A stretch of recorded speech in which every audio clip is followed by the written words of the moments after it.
Okay, അപ്പൊ 3 പേരാണ് join ആയിട്ടുള്ളത് അല്ലെ? Okay. Naima and Safna, Febina, yes, കുറെ പേര് വരുന്നുണ്ട്. Then Shameema, Vismaya. Okay, fine, കുറെ പേരായി. ഓക്കെ, എല്ലാരും അടിപൊളിയായിട്ട് ഇരിക്കുന്നില്ലേ? ചാറ്റ് ബോക്സിൽ പറയാട്ടോ. സെറ്റ് അല്ലേ? ക്ലാസ് സ്റ്റാർട്ട് ചെയ്യല്ലേ? സിറ്റുവേഷൻ എന്താ? ഞാൻ പറയുന്നത് കേൾക്കുന്നില്ലേ? ബ്രേക്കും കാര്യങ്ങളൊന്നും ഇല്ലല്ലോ? ഓക്കെ ആണോ? യെസ്, ഓക്കെ ആണ്. സോ സോ നമുക്ക് സ്റ്റാർട്ട് ചെയ്യാം അല്ലേ? ഓക്കെ, അപ്പോൾ എന്നെ സംബന്ധിച്ചോളം നിങ്ങൾ പുതിയ സ്റ്റുഡൻസ് ആണ്. നിങ്ങളെ സംബന്ധിച്ചോളം ഞാൻ പുതിയതാണ്. സോ ഫസ്റ്റ് ഓഫ് ഓൾ ഞാൻ എന്നെ ഇൻട്രൊഡ്യൂസ് ചെയ്യാം. എൻ്റെ പേര് ഫൽസാന. സോ നിങ്ങളുടെ മാക്രോ ആൻഡ് ഇന്റർനാഷണൽ ട്രേഡ് എടുക്കുന്ന ഞാനാണ് കേട്ടോ. ദെൻ ഞാൻ എൻ്റെ PG കംപ്ലീറ്റ് ചെയ്തിട്ടുണ്ടായിരുന്നു 2022-ലാണ്. സോ അത് കഴിഞ്ഞ് സൈലത്തിൽ വർക്ക് ചെയ്തിട്ടുണ്ട്. പിന്നെ അതുപോലെ തന്നെ ഐഫറിൽ അക്കാഡമിക് കോർഡിനേറ്റർ പ്ലസ് ഫാക്കൽറ്റി ആയിട്ട് COTന്റെ തന്നെ വർക്ക് ചെയ്തിട്ടുണ്ട്. ദെൻ ഇപ്പൊ നിങ്ങൾക്ക് ക്ലാസ് എടുക്കാണ്. സോ ഫസ്റ്റ് ഓഫ് ഓൾ ഞാനും നിങ്ങളും തമ്മിലുള്ള ഒരു ഡിഫറൻസ് എന്ന് പറയുന്നത് ഒരു PG ലെവൽ മാത്രമാണ് കേട്ടോ. സോ അല്ലാതെ ഞാൻ വലിയൊരു സംഭവമാണ്, അല്ലെങ്കിൽ നിങ്ങൾ സ്റ്റുഡന്റ് ആണ്, അങ്ങനെയൊന്നുമില്ല. സോ ഒബ്വിയസ്ലി എന്നെക്കാട്ടും നോളജ് നിങ്ങൾക്ക് ഉണ്ടായിരിക്കാം. അപ്പൊ നമ്മൾ അങ്ങോട്ടും ഇങ്ങോട്ടും കമ്മ്യൂണിക്കേറ്റ് ചെയ്യുക, നമുക്ക് ലേൺ ടുഗെദർ എന്നുള്ളതാണ്. സോ നിങ്ങൾക്ക് അറിയാവുന്ന പോയിന്റ്സ് നിങ്ങൾ എന്നായിട്ട് ഷെയർ ചെയ്യുക, എനിക്കറിയാവുന്ന മാത്സ് ഞാൻ നിങ്ങൾക്ക് പറഞ്ഞുതരും. സോ ആ രീതിയിലായിരിക്കും നമ്മൾ എന്ത് ചെയ്യുന്നുണ്ടാവുക, കമ്മ്യൂണിക്കേഷൻ പോകുന്നുണ്ടാവുക. ഓക്കെ, അപ്പോൾ ഇവിടെ ടീച്ചർ സ്റ്റുഡന്റ് അങ്ങനത്തെ ഒരു ഗ്യാപ്പും കാര്യങ്ങളൊന്നും വേണ്ട. സോ നമുക്ക് വളരെ ബ്യൂട്ടിഫുൾ ആയിട്ട് നമ്മുടെ ടോപ്പിക്സും കാര്യങ്ങളൊക്കെ എടുത്ത് പോകാന്ന്. ഓക്കെ, അപ്പൊ സെറ്റ് അല്ലേ? എല്ലാവരും സെറ്റ് അല്ലേ? ഇടയ്ക്ക് ഒന്ന് റെസ്പോണ്ട് ചെയ്യണം കേട്ടോ. നിങ്ങൾ പാസീവ് ആയിട്ടുള്ള ഒരു സ്റ്റഡി അല്ല, നമ്മൾ അങ്ങോട്ടും ഇങ്ങോട്ടും ഇന്ററാക്ട് ചെയ്യാം. സെറ്റ് ആണോ? സെറ്റ് ആണെങ്കിൽ സെറ്റ് എന്ന് പറയൂ. Okay, yes, okay. ദെൻ നമ്മൾ എക്കണോമിക്സ് അല്ല പഠിക്കുന്നത്. സോ നിങ്ങൾ എല്ലാവരും സെൻട്രൽ യൂണിവേഴ്സിറ്റി എക്കണോമിക്സ് പഠിക്കണം എന്ന് വിചാരിച്ചു പോകുന്നവരാണ്. സോ എക്കണോമിക്സ് ഇഷ്ടമാണ് എല്ലാവർക്കും അല്ലെ? അതുകൊണ്ടാണ് നമ്മൾ PGക്ക് എക്കണോമിക്സ് എടുക്കുന്നത്. അറിയാലോ, നമ്മൾ ഡിഗ്രി ലെവലിൽ പഠിച്ചതിന് ഒന്നുകൂടെ ഒന്ന് മാസ്റ്റർ ആവാണ് PG ലെവലിൽ ആവുന്നത്. സോ വളരെ ഇൻഡെപ്ത് ആയിട്ട് പല ടോപ്പിക്സ് നമുക്ക് പഠിക്കേണ്ടി വരും. പലതും കേൾക്കുമ്പോൾ നമുക്ക് ഭയങ്കര ഇൻട്രസ്റ്റിംഗ് ആയിട്ട് തോന്നും. ഒബ്വിയസ്ലി നമ്മൾ മൈക്രോ ആൻഡ് മാക്രോ ഡെവലപ്മെന്റില് പബ്ലിക് ഫിനാൻസ് ഇത് മാത്രമായിരിക്കും ചിലപ്പോൾ നമ്മുടെ UG ലെവൽ നമ്മൾ കണ്ടിട്ടുണ്ടാവുക. സോ നമ്മൾ ഇതിലേക്ക് വരുന്നത് PG ലെവൽ വരുമ്പോൾ മാത്തമാറ്റിക്കൽ ആപ്ലിക്കേഷൻസ് വരും. സോ അറിയാലോ, നമ്മൾ പലപ്പോഴും +2 പഠിക്കുന്ന സമയത്ത് മാത്സ് പഠിക്കണമല്ലോ എന്ന് വിചാരിച്ചിട്ട് സ്കിപ്പ് ചെയ്യുന്നവരുണ്ട്. പക്ഷെ നമുക്ക് സെയിം മാത്സുകൾ ഇവിടെ പഠിക്കാനുണ്ട്, PGക്ക് പഠിക്കാനുണ്ട്. പക്ഷെ ഇതിന്റെയൊക്കെ എന്താണ്, എക്കണോമിക്കൽ ആപ്ലിക്കേഷൻസ് ആണ് നമ്മൾ പഠിക്കുന്നത്. അതായത് എക്കണോമിക്സ് എന്ന് പറയുന്ന ഒരു സയൻസ് ആണ്. ആ ഒരു സയൻസ് എന്ന് പറയുമ്പോൾ അത് പ്രൂവൺ ആണ്. തിയറേറ്റിക്കലി നമ്മൾ പഠിച്ചൊരു സാധനത്തെ നമ്മൾ എന്താണ് സയന്റിഫിക്കലി പ്രൂവ് ചെയ്യുന്നതാണ് മാത്തമാറ്റിക്കൽ എക്കണോമിക്സ് ആണെങ്കിലും എക്കണോമെട്രിക്സ് ആണെങ്കിലും, പിന്നെ അതുപോലെ തന്നെ നമ്മുടെ സ്റ്റാറ്റിക് ആണെങ്കിലും. അപ്പോൾ അതൊക്കെ നമുക്ക് എന്ത് ചെയ്യാൻ പറ്റും, കുറച്ചും കൂടെ രസമായിട്ട് പഠിക്കാൻ പറ്റും. അപ്പൊ ഈ ഒരു തിയറി കോൺസെപ്റ്റ് ഉണ്ടെങ്കിൽ മാത്രമേ നമുക്ക് എന്ത് ചെയ്യാൻ പറ്റുള്ളൂ, ബാക്കിയുള്ള സാധനങ്ങൾ വൃത്തിക്ക് നമുക്ക് കിട്ടുള്ളൂ. അപ്പൊ തിയറി നമ്മുടെ ഇൻട്രോ ക്ലാസ്സിൽ പ്രൊഫസർ പറഞ്ഞ പോലെ തന്നെ മാക്രോ ആൻഡ് മൈക്രോ എന്ന് പറയുന്നത് ഒബ്വിയസ്ലി മൊത്തത്തിൽ തിയറിയാണ്. സോ അപ്പൊ ഈ ഒരു തിയറി നമ്മുടെ കയ്യിലുണ്ടെങ്കിൽ നമുക്ക് എന്ത് ചെയ്യാൻ പറ്റും, വളരെ ബ്യൂട്ടിഫുൾ ആയിട്ട് എന്ത് പഠിക്കാൻ പറ്റും, മാത്തമാറ്റിക്കൽ ആപ്ലിക്കേഷൻസ് ഒക്കെ പഠിക്കാൻ പറ്റും. സോ ഓഫ് കോഴ്സ് നമുക്ക് COTന്റെ സിലബസിൽ മാത്തമാറ്റിക്കൽ ആപ്ലിക്കേഷൻസ് ഉണ്ട്. സോ അതിൽ +2 സയൻസുകാർക്ക് പഠിക്കുന്ന ചില ടോപ്പിക്സ് ഒക്കെ അതിലുണ്ട്, മെട്രിക്സ്, പിന്നെ അതുപോലെ തന്നെ സെറ്റ് ആൻഡ് വെക്ടർ ഒക്കെ. അത് നമ്മൾ ഇപ്പോഴാണ് അത് നമുക്ക് പഠിക്കേണ്ടതുള്ളൂ. സോ അതുകൊണ്ട് തന്നെ ഈസിലി നമുക്ക് എന്ത് ചെയ്യാൻ പറ്റും, അത് ക്യാച്ച് ചെയ്യാൻ പറ്റും. അപ്പൊ അങ്ങനത്തെ ബുദ്ധിമുട്ടും കാര്യങ്ങളൊന്നുമില്ല. സോ തിയററ്റിക്കലിന് നമ്മൾ എന്ത് ചെയ്യാണ്, പ്രൂവൺ ആയിട്ട് പഠിക്കുകയാണ് ചെയ്യുന്നത്. So the thing is that നമ്മൾ എക്കണോമിക്സ് ആണ് പഠിക്കാൻ പോകുന്നത്. സോ നിങ്ങൾ എന്തിനാ എക്കണോമിക്സ് പഠിക്കുന്നത്? ചാറ്റ് ബോക്സിലോട്ട് എന്തിനാ എക്കണോമിക്സ് പഠിക്കുന്നത്? നമുക്ക് ബേസിക് ആയിട്ടുള്ള കുറച്ച് കാര്യങ്ങൾ സംസാരിക്കാം. നമ്മൾ ഇനി അങ്ങോട്ട് ഫുൾ ക്ലാസ് തന്നെ ആയിരിക്കും, ടോപ്പിക്സ് ആയിരിക്കും. എന്തിനാ എക്കണോമിക്സ് പഠിക്കുന്നത്? ആരെങ്കിലും ഒരാൾ പറയും, ആരെങ്കിലും ഇല്ല, നിങ്ങൾ എല്ലാരും പറയും എക്കണോമിക്സ് എന്തിനാ പഠിക്കുന്നത്? അറിയില്ല. ഓക്കെ, ദെൻ എക്കണോമിക്സ് എന്ന് പറയുന്നത് നമുക്കറിയാം അല്ലെ. എക്കണോമിക്സിൽ ബേസിക്കലി നമ്മൾ പഠിക്കുന്നത്, നമ്മൾ ഡെഫിനിഷൻ നോക്കുക. ജസ്റ്റ് നിങ്ങളൊന്ന് ഗൂഗിൾ ചെയ്ത് നോക്കുക, നിങ്ങൾ എന്താണ് എക്കണോമിക്സ് എന്നൊന്ന് ഗൂഗിൾ ചെയ്ത് നോക്കുക. നിങ്ങൾക്ക് ഒരുപാട് ഡെഫിനിഷൻ കിട്ടും. അപ്പൊ അതിൽ ഏറ്റവും ഫോക്കസ് ചെയ്യുന്ന ഒരു ഡെഫിനിഷൻ ഉണ്ട്, ലിയാനോ റോബിൻസ് പറയുന്നത്. എക്കണോമിക്സ് എന്ന് പറയുന്നത് ഒരു സയൻസ് ആണ്. അത് പഠിക്കുന്നത് ഹ്യൂമൻ ബിഹേവിയറിനെ കുറിച്ചിട്ടാണ്.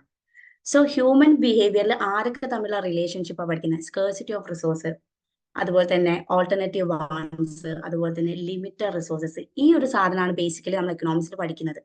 അതായത് നമ്മൾ ഏതൊരു കൺട്രി എടുക്കുകയാണെങ്കിൽ എക്കണോമിക്സിൽ എന്തുണ്ടായിരിക്കും, ഇക്കണോമിയിൽ എന്തുണ്ടായിരിക്കും, സ്കേഴ്സിറ്റി ഓഫ് റിസോഴ്സ് ഉണ്ടാവും. റിസോഴ്സ് ഒക്കെ വളരെ കുറവാണ്. എന്നാൽ ഈ റിസോഴ്സ് കുറവായിരിക്കെ അതിന് എന്തുണ്ടായിരിക്കും, ഓൾട്ടർനേറ്റീവ് നീഡ്സ് ഉണ്ടായിരിക്കും. ഇപ്പൊ നമ്മളൊരു ബ്രെഡിന്റെ കേസ് എടുക്കുക. ഒരു ബ്രെഡ് കൊണ്ട് ഒരു സാധനം മാത്രമാണ് നമുക്ക് ഉണ്ടാക്കാൻ പറ്റുക, ഒരിക്കലും അല്ല. ഓൾട്ടർനേറ്റീവ് നീഡ്സ് ഉണ്ട്, പ്ലസ് എന്തുണ്ട്, അതിന്റെ കൂടെ തന്നെ അൺലിമിറ്റഡ് വാൺസ് ആണ്. നമ്മുടെ വാൺസ് ആണെങ്കിൽ ഇഷ്ടംപോലെ ഉണ്ട് താനും. അപ്പൊ ഈ ഒരു 3 പ്രോബ്ലത്തിൽ നിന്ന് ബേസിക് ആയിട്ട് 3 ക്വസ്റ്റ്യൻസ് ആണ് നമുക്ക് റൈസ് ചെയ്യേണ്ടി വരുന്നത്. ഒന്ന് വാട്ട് ടു പ്രൊഡ്യൂസ് ആണ്, ഒന്ന് ഹൗ ടു പ്രൊഡ്യൂസ് ആണ്, then for whom to produce എന്നുള്ള ക്വസ്റ്റ്യൻ ആണ്. ഈ 3 സെൻട്രൽ പ്രോബ്ലത്തെ സോൾവ് ചെയ്യാൻ പറ്റിക്കഴിഞ്ഞാൽ നമ്മൾ എന്ത് ചെയ്യാം, ഒരു സ്റ്റഡി സ്റ്റേറ്റ് ഗ്രോത്തുള്ള ഇക്കണോമിയെ നമുക്ക് എന്ത് ചെയ്യാൻ പറ്റും, ഗ്രോത്തിലൂടെ നമുക്ക് കൊണ്ടുപോകാൻ പറ്റും എന്നുള്ളതാണ്. വാട്ട് ടു പ്രൊഡ്യൂസ് എന്ന് വെച്ചാൽ ഒരു കൺട്രിക്ക് ഏറ്റവും അത്യാവശ്യമായിട്ടുള്ള എന്താണ്, അതാണ് പ്രൊഡ്യൂസ് ചെയ്യേണ്ടത്. ഹൗ ടു പ്രൊഡ്യൂസ്, ഏത് ഇന്റൻസീവ് യൂസ് ചെയ്തിട്ടാണ് നമ്മൾ പ്രൊഡ്യൂസ് ചെയ്യേണ്ടത്. ഫോർ ഹോം ടു പ്രൊഡ്യൂസ്, ആർക്ക് വേണ്ടിയിട്ടാണ് നമ്മൾ പ്രൊഡ്യൂസ് ചെയ്യുന്നത്. ഈ ഒരു 3 സെൻട്രൽ പ്രോബ്ലം ആണ് ഏതൊരു കൺട്രി ഫേസ് ചെയ്യുന്നത്. അപ്പൊ ഈ ഒരു 3 പ്രോബ്ലത്തെ സോൾവ് ചെയ്യുക എന്നുള്ളതാണ് എക്കണോമിക്സിൽ നമ്മൾ പഠിക്കുന്നത്. ഏത് പ്രോബ്ലത്തിനാണ് ആക്ച്വലി വരുന്നത്, സ്കേഴ്സിറ്റി ഓഫ് റിസോഴ്സ് എന്നാണ്. അതുകൊണ്ട് തന്നെ എനിക്ക് പറയാനുള്ളത് എന്താ വെച്ചാൽ, എക്കണോമിക്സിൽ ഏതൊരു ടോപ്പിക്കും ഏതൊരു കോൺസെപ്റ്റ് നിങ്ങൾ പഠിക്കുമ്പോൾ ഈ 3 ക്വസ്റ്റ്യൻ നിങ്ങളുടെ ഉള്ളിൽ ഉണ്ടായിരിക്കണം. ഫോർ എക്സാമ്പിൾ, ഇപ്പൊ മാക്രോ എക്കണോമിക്സ് നിങ്ങൾ ഇൻഫ്ലേഷനെ കുറിച്ച് പഠിക്കുകയാണ്, അല്ലെങ്കിൽ അൺഎംപ്ലോയ്മെന്റിനെ കുറിച്ച് പഠിക്കുകയാണ്. അപ്പൊ ഇൻഫ്ലേഷൻ ഒരു പ്രോബ്ലം ആണ്, അതിനെ നമ്മൾ സോൾവ് ചെയ്യണം. എന്തിനു നമ്മൾ സോൾവ് ചെയ്യണം, ഇതിന്റെ ഒക്കെ ബാക്ക്ഗ്രൗണ്ടിൽ ഈ 3 ക്വസ്റ്റ്യൻസ് ഉണ്ട്. അപ്പൊ ഈ 3 ക്വസ്റ്റ്യൻസിനെ ബേസ് ചെയ്തിട്ടായിരിക്കണം എന്തുണ്ടായിരിക്കേണ്ടത്, നമ്മുടെ ഓരോ കോൺസെപ്റ്റിന്റെയും സ്റ്റഡി ഉണ്ടായിരിക്കേണ്ടത്. അതിനാണ് ഞാൻ ഇതിനൊരു ഇൻട്രോ നിങ്ങൾക്ക് തന്നിട്ടുള്ളത്. അപ്പൊ ഈ ഒരു സാധനത്തെ നിങ്ങൾ എന്ത് ചെയ്യണം, ഡീറ്റെയിൽ ആയിട്ട് മനസ്സിലാക്കണം. സോ അതിന്റെ ഒരു വീഡിയോ ലിങ്ക് ഉണ്ട്, ഞാൻ എന്തായാലും നിങ്ങൾക്ക് ഷെയർ ചെയ്യാം. സോ ഇതാണ് ശരിക്കും എക്കണോമിക്സിൽ നമ്മൾ പഠിക്കുന്നത്. അപ്പോൾ ഒരാൾ നിങ്ങളോട് എന്തിനാ എക്കണോമിക്സ് പഠിക്കണമെന്ന് വെച്ച് കഴിഞ്ഞാൽ, ഞാനത് കൺസ്യൂമറെ കുറിച്ച് പഠിക്കാണ്, ഡിമാൻഡിനെ കുറിച്ച് പഠിക്കാണ്, സപ്ലൈനെ കുറിച്ച് പഠിക്കാൻ, ഇതിന് പകരമായിട്ട് നിങ്ങൾ എന്ത് ചെയ്യണം, അതിന്റെ ഒരു ബേസിക് ആയിട്ടുള്ള ഒരു ഡെഫിനിഷനെങ്കിൽ നിങ്ങൾ എന്ത് ചെയ്യണം, മനസ്സിലാക്കി വെക്കണം. ക്ലിയർ? ഈ സാധനം ഓക്കെ ആണോ? ഓക്കെ ആണോ? ഓക്കെ ആണെങ്കിൽ ഓക്കെ, യെസ്. അപ്പൊ ഈ സാധനമാണ് നിങ്ങളുടെ ഉള്ളിൽ ഉണ്ടായിരിക്കേണ്ടത്. ഓക്കെ, ദെൻ നമ്മൾ എന്തിനാണ് മൈക്രോ ആൻഡ് മാക്രോ എന്ന് എന്തിനാണ് ഡിവൈഡ് ചെയ്യുന്നത്? നമ്മൾ ഈ +2 പഠിക്കില്ലേ, നമ്മൾ 2 ബോക്സ് ഒക്കെ വരച്ചിട്ടാ പഠിക്കുക. എനിക്കത് ഇപ്പോഴും ഓർമ്മയുണ്ട്. ഒന്നില് മൈക്രോ ഇതും ഒന്നില് മാക്രോ ഇതും. ദെൻ ഒന്നില് നമ്മൾ ഇത് ഒന്ന് നാരോ സ്റ്റഡി ആണ്, ഒന്ന് ബ്രോഡ് സ്റ്റഡി ആണ്, ഒന്ന് ജനറൽ ആണ്, ഒന്ന് പാർഷ്യലി ആണ്, പിന്നെ ഒന്ന് എന്ത് പറയും, നമ്മുടെ വേംസ് വ്യൂ ആണ്, ഒന്നിന്റെ ബേർഡ് വ്യൂ ആണെന്നൊക്കെ പറയും അല്ലെ. ബേസിക്കലി ഈ മൈക്രോ ആൻഡ് മാക്രോ എന്ന് നമ്മൾ ഡിവൈഡ് ചെയ്യാനുള്ള കാരണം എന്ന് വെച്ചാൽ, മൈക്രോ വേരിയബിൾസും മാക്രോ വേരിയബിൾസും രണ്ടും രണ്ടാണ്. രണ്ടും ഇക്കോണമിയിൽ ഉണ്ടാക്കുന്ന ഇമ്പാക്ട് ഡിഫറെന്റ് ആണ്. സി, സോ മൈക്രോ എന്ന് പറയുന്നത് ഇൻഡിവിജ്വൽ സ്റ്റഡി ആണ്. മാക്രോ എന്ന് പറയുന്നത് എന്താണ്, ഇക്കോണമി ആസ് എ വോളാണ് നമ്മൾ പഠിക്കുന്നത്. മൈക്രോയിൽ നമ്മൾ ഡിമാൻഡ് പഠിക്കുന്നുണ്ട്, സപ്ലൈനെ കുറിച്ച് പഠിക്കുന്നുണ്ട്, മാർക്കറ്റ് സ്ട്രക്ചറിനെ കുറിച്ച് പഠിക്കുന്നുണ്ട്. സോ മാക്രോ ഇക്കണോമിക്സിലേക്ക് വരുന്ന സമയത്ത് എന്തായിരിക്കും, ഒബ്വിയസ്ലി ഇൻഫ്ലേഷൻ, അൺഎംപ്ലോയ്മെന്റ് ഇതൊക്കെ പഠിക്കുന്നുണ്ട്. ഒരു ഇൻഡിവിജ്വൽ ഉണ്ടാക്കുന്ന ഇമ്പാക്ട് അല്ല ഇക്കണോമി ആസ് എ വോൾ ഉണ്ടാകുന്ന ഇമ്പാക്ട്. ക്ലിയർ? അതായത് പ്രൈസ് ലെവൽ, ഒരു സാധനത്തിന് മുകളിൽ പ്രൈസ് ലെവൽ കൂടുക അല്ലെങ്കിൽ കുറയുക, അത് വലിയ പ്രശ്നം ഉണ്ടാവില്ല. ഇൻഫ്ലേഷൻ എന്ന് പറയുന്നത് എന്താണ്, ജനറൽ പ്രൈസ് ലെവൽ ഇൻക്രീസ് ചെയ്യാണ്. അപ്പൊ ഇൻഫ്ലേഷൻ ഇക്കോണമിയിൽ ഉണ്ടാകുമ്പോൾ അത് വലിയൊരു ഇമ്പാക്ട് ആയിരിക്കും ഇക്കോണമിയിൽ ഉണ്ടാക്കുക. അപ്പൊ ഈ ഒരു വലിയ ഇമ്പാക്ട് ഉണ്ടാക്കുന്ന വേരിയബിൾസ് വേറെ തന്നെ ഉണ്ട്. അതിനാണ് നമ്മൾ മാക്രോ ഇക്കണോമിക് വേരിയബിൾ എന്ന് പറയുന്നത്. മൈക്രോ ആകുമ്പോൾ ചെറിയൊരു ഇമ്പാക്ട് ആയിരിക്കും മേ ബി അത് ഉണ്ടാക്കുന്നുണ്ടാവാം. അപ്പൊ അതുകൊണ്ട് തന്നെ ഈ വേരിയബിൾസ് രണ്ടും രണ്ടാണ്, രണ്ടും ഇക്കോണമിയിൽ ഉണ്ടാക്കുന്ന ഇമ്പാക്റ്റും രണ്ടാണ്. അപ്പോൾ അതുകൊണ്ടാണ് നമ്മൾ അതിനെ ഡിവൈഡ് ചെയ്ത് പഠിക്കുന്നത്. അല്ലെങ്കിൽ എല്ലാം ഇക്കണോമിക് വേരിയബിൾ അല്ലെ, എല്ലാം ഒരുമിച്ച് പഠിച്ചൂടെ, എല്ലാം ഒരുപോലെ സോൾവ് ചെയ്തൂടെ, അത് നമുക്ക് നടക്കില്ല. ഇപ്പൊ മാക്രോ എക്കണോമിക്സിൽ നമ്മൾ ഇൻഫ്ലേഷൻ ഒരു പ്രോബ്ലം ആവുന്ന സമയത്ത്, ഇൻഫ്ലേഷൻ എന്ന് പറയുന്ന ഒരു മാക്രോ എക്കണോമിക് വേരിയബിൾ ആണ്. അതിനെ സോൾവ് ചെയ്യാൻ വേണ്ടി ഒരു മാക്രോ എക്കണോമിക് വേരിയബിൾ തന്നെ നമുക്ക് വേണം. ഇൻഫ്ലേഷനെ സോൾവ് ചെയ്യാൻ പറ്റും നമുക്ക് മണി സപ്ലൈയിലൂടെയാണ്. മണി സപ്ലൈ എന്ന് പറയുന്നത് എന്താണ്, ഒരു മാക്രോ എക്കണോമിക് വേരിയബിൾ ആണ്. ക്ലിയർ? അപ്പോ ഓരോ മൈക്രോ ആണെങ്കിലും മാക്രോ ആണെങ്കിലും അതിന്റെ പ്രോബ്ലം സോൾവിംഗ് ആയിട്ട് വരുന്നത് എന്താണ്, അതിന്റെ വേരിയബിൾസ് തന്നെയാണ്, മാക്രോ എക്കണോമിക് വേരിയബിൾസ് തന്നെയാണ്. അപ്പൊ അതുകൊണ്ടാണ് ഇതിനെ രണ്ടിനും നമ്മൾ ഡിവൈഡ് ചെയ്ത് പഠിക്കുന്നത്. രണ്ടും ഇക്കോണമിയിൽ ഉണ്ടാക്കുന്ന ഇമ്പാക്ട് ഡിഫറെന്റ് ആണ്. ഓക്കെ, ക്ലിയർ അല്ലേ? ദെൻ എനിക്ക് ചോദിക്കാനുള്ളത്, who is the father of macro economics? ആരാണ് മാക്രോ എക്കണോമിക്സിന്റെ ഫാദർ? കമന്റ് ബോക്സിൽ ഇട്ടാൽ മതി. ആരെങ്കിലും പറയൂ. കെയ്ൻസ്, ഫെബിന കെയ്ൻസ് ആണ്. യെസ്, സപ്ന കെയ്ൻസ് ആണ്. ദെൻ നെക്സ്റ്റ് ഹർഷാന കെയ്ൻസ് ആണ്. ഓക്കെ, ജെം Keynes, Vismaya. Okay, then micro economics and father, നമ്മുടെ എക്കണോമിക്സിന്റെ ഫാദർ ആരാ? എക്കണോമിക്സിന്റെ ഫാദർ ആഡം സ്മിത്ത്. ഒബ്വിയസ്ലി എല്ലാവർക്കും അറിയാൻ മതിയാവും അല്ലെ. ആൻഡ് ആഡം സ്മിത്ത് എങ്ങനെ എക്കണോമിക്സിന്റെ ഫാദർ ആവുന്നേ? ഞാൻ ഒരു കാര്യം ചോദിക്കട്ടെ. 1890 ആൽഫ്രഡ് മാർഷൽ അദ്ദേഹത്തിന്റെ പുസ്തകം ഇറക്കിയിട്ടുണ്ട്, പ്രിൻസിപ്പിൾ ഓഫ് എക്കണോമിക്സ് എന്ന് പറഞ്ഞിട്ട്. ആഡം സ്മിത്തിന്റെ ബുക്ക് തന്നെ 1776 സോ ശരിക്കും ആൽഫ്രഡ് മാർഷൽ അല്ലേ ഫാദർ ആവേണ്ടത്? നിങ്ങളൊന്ന് ആലോചിച്ച് നോക്കിയാ. ആദ്യം വന്നത് ആൽഫ്രഡ് മാർഷൽ അല്ലേ? അപ്പൊ ആൽഫ്രഡ് മാർഷൽ അല്ലേ ഫാദർ ആവേണ്ടത്? സോ എന്തുകൊണ്ട് ആഡം സ്മിത്തിനെ നമ്മൾ ഫാദർ ആയിട്ട് കൺസിഡർ ചെയ്യുന്നു? എന്തെങ്കിലും ഒരു ക്ലൂ പറഞ്ഞാൽ മതി. എന്തുകൊണ്ട് നമ്മൾ ആഡം സ്മിത്തിനെ ഫാദർ ആയിട്ട് കൺസിഡർ ചെയ്യുന്നു? കമന്റ്. എന്തിനാണ് നമ്മൾ ആഡം സ്മിത്തിനെ ഫാദർ ആയിട്ട് കൺസിഡർ ചെയ്യുന്നത്? ഇതൊക്കെ ഒരു ബേസിക് ആയിട്ടുള്ള കാര്യമാട്ടോ. നിങ്ങൾ എക്കണോമിക്സ് പഠിക്കുന്ന ഒരാളെന്ന രീതിയിൽ നിങ്ങൾ ബേസിക് ആയിട്ട് മനസ്സിലാക്കേണ്ട കാര്യം. എനിബഡി അറിയില്ല. ആഡം സ്മിത്തിന്റെ ബുക്ക് ഏതാ? ഈ class with economics from the political economy. Yes, correct ആണ്. ദെൻ അത് കറക്റ്റ് ആൻസർ ആട്ടോ. ദെൻ ബുക്സ്, ആഡം സ്മിത്തിന്റെ ബുക്ക് ഏതാ?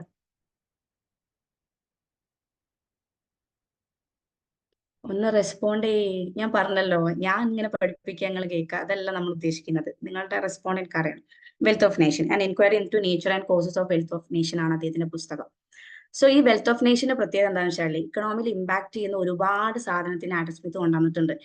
ഇൻവിസിബിൾ ആൻഡ് നമ്മൾ 1930 വരെയുള്ള കാര്യമാട്ടോ സംസാരിക്കുന്നത്. അതിനുശേഷമാണ് ഇത് ക്രിറ്റിസൈസ് ചെയ്യപ്പെടുന്നത്. എന്നാൽ 1930, 1929 ഗ്രേറ്റ് ഡിപ്രഷൻ ഉണ്ടാവുന്നവരെ നമ്മൾ ബിലീവ് ചെയ്തിട്ടുള്ള എന്തായിരുന്നു?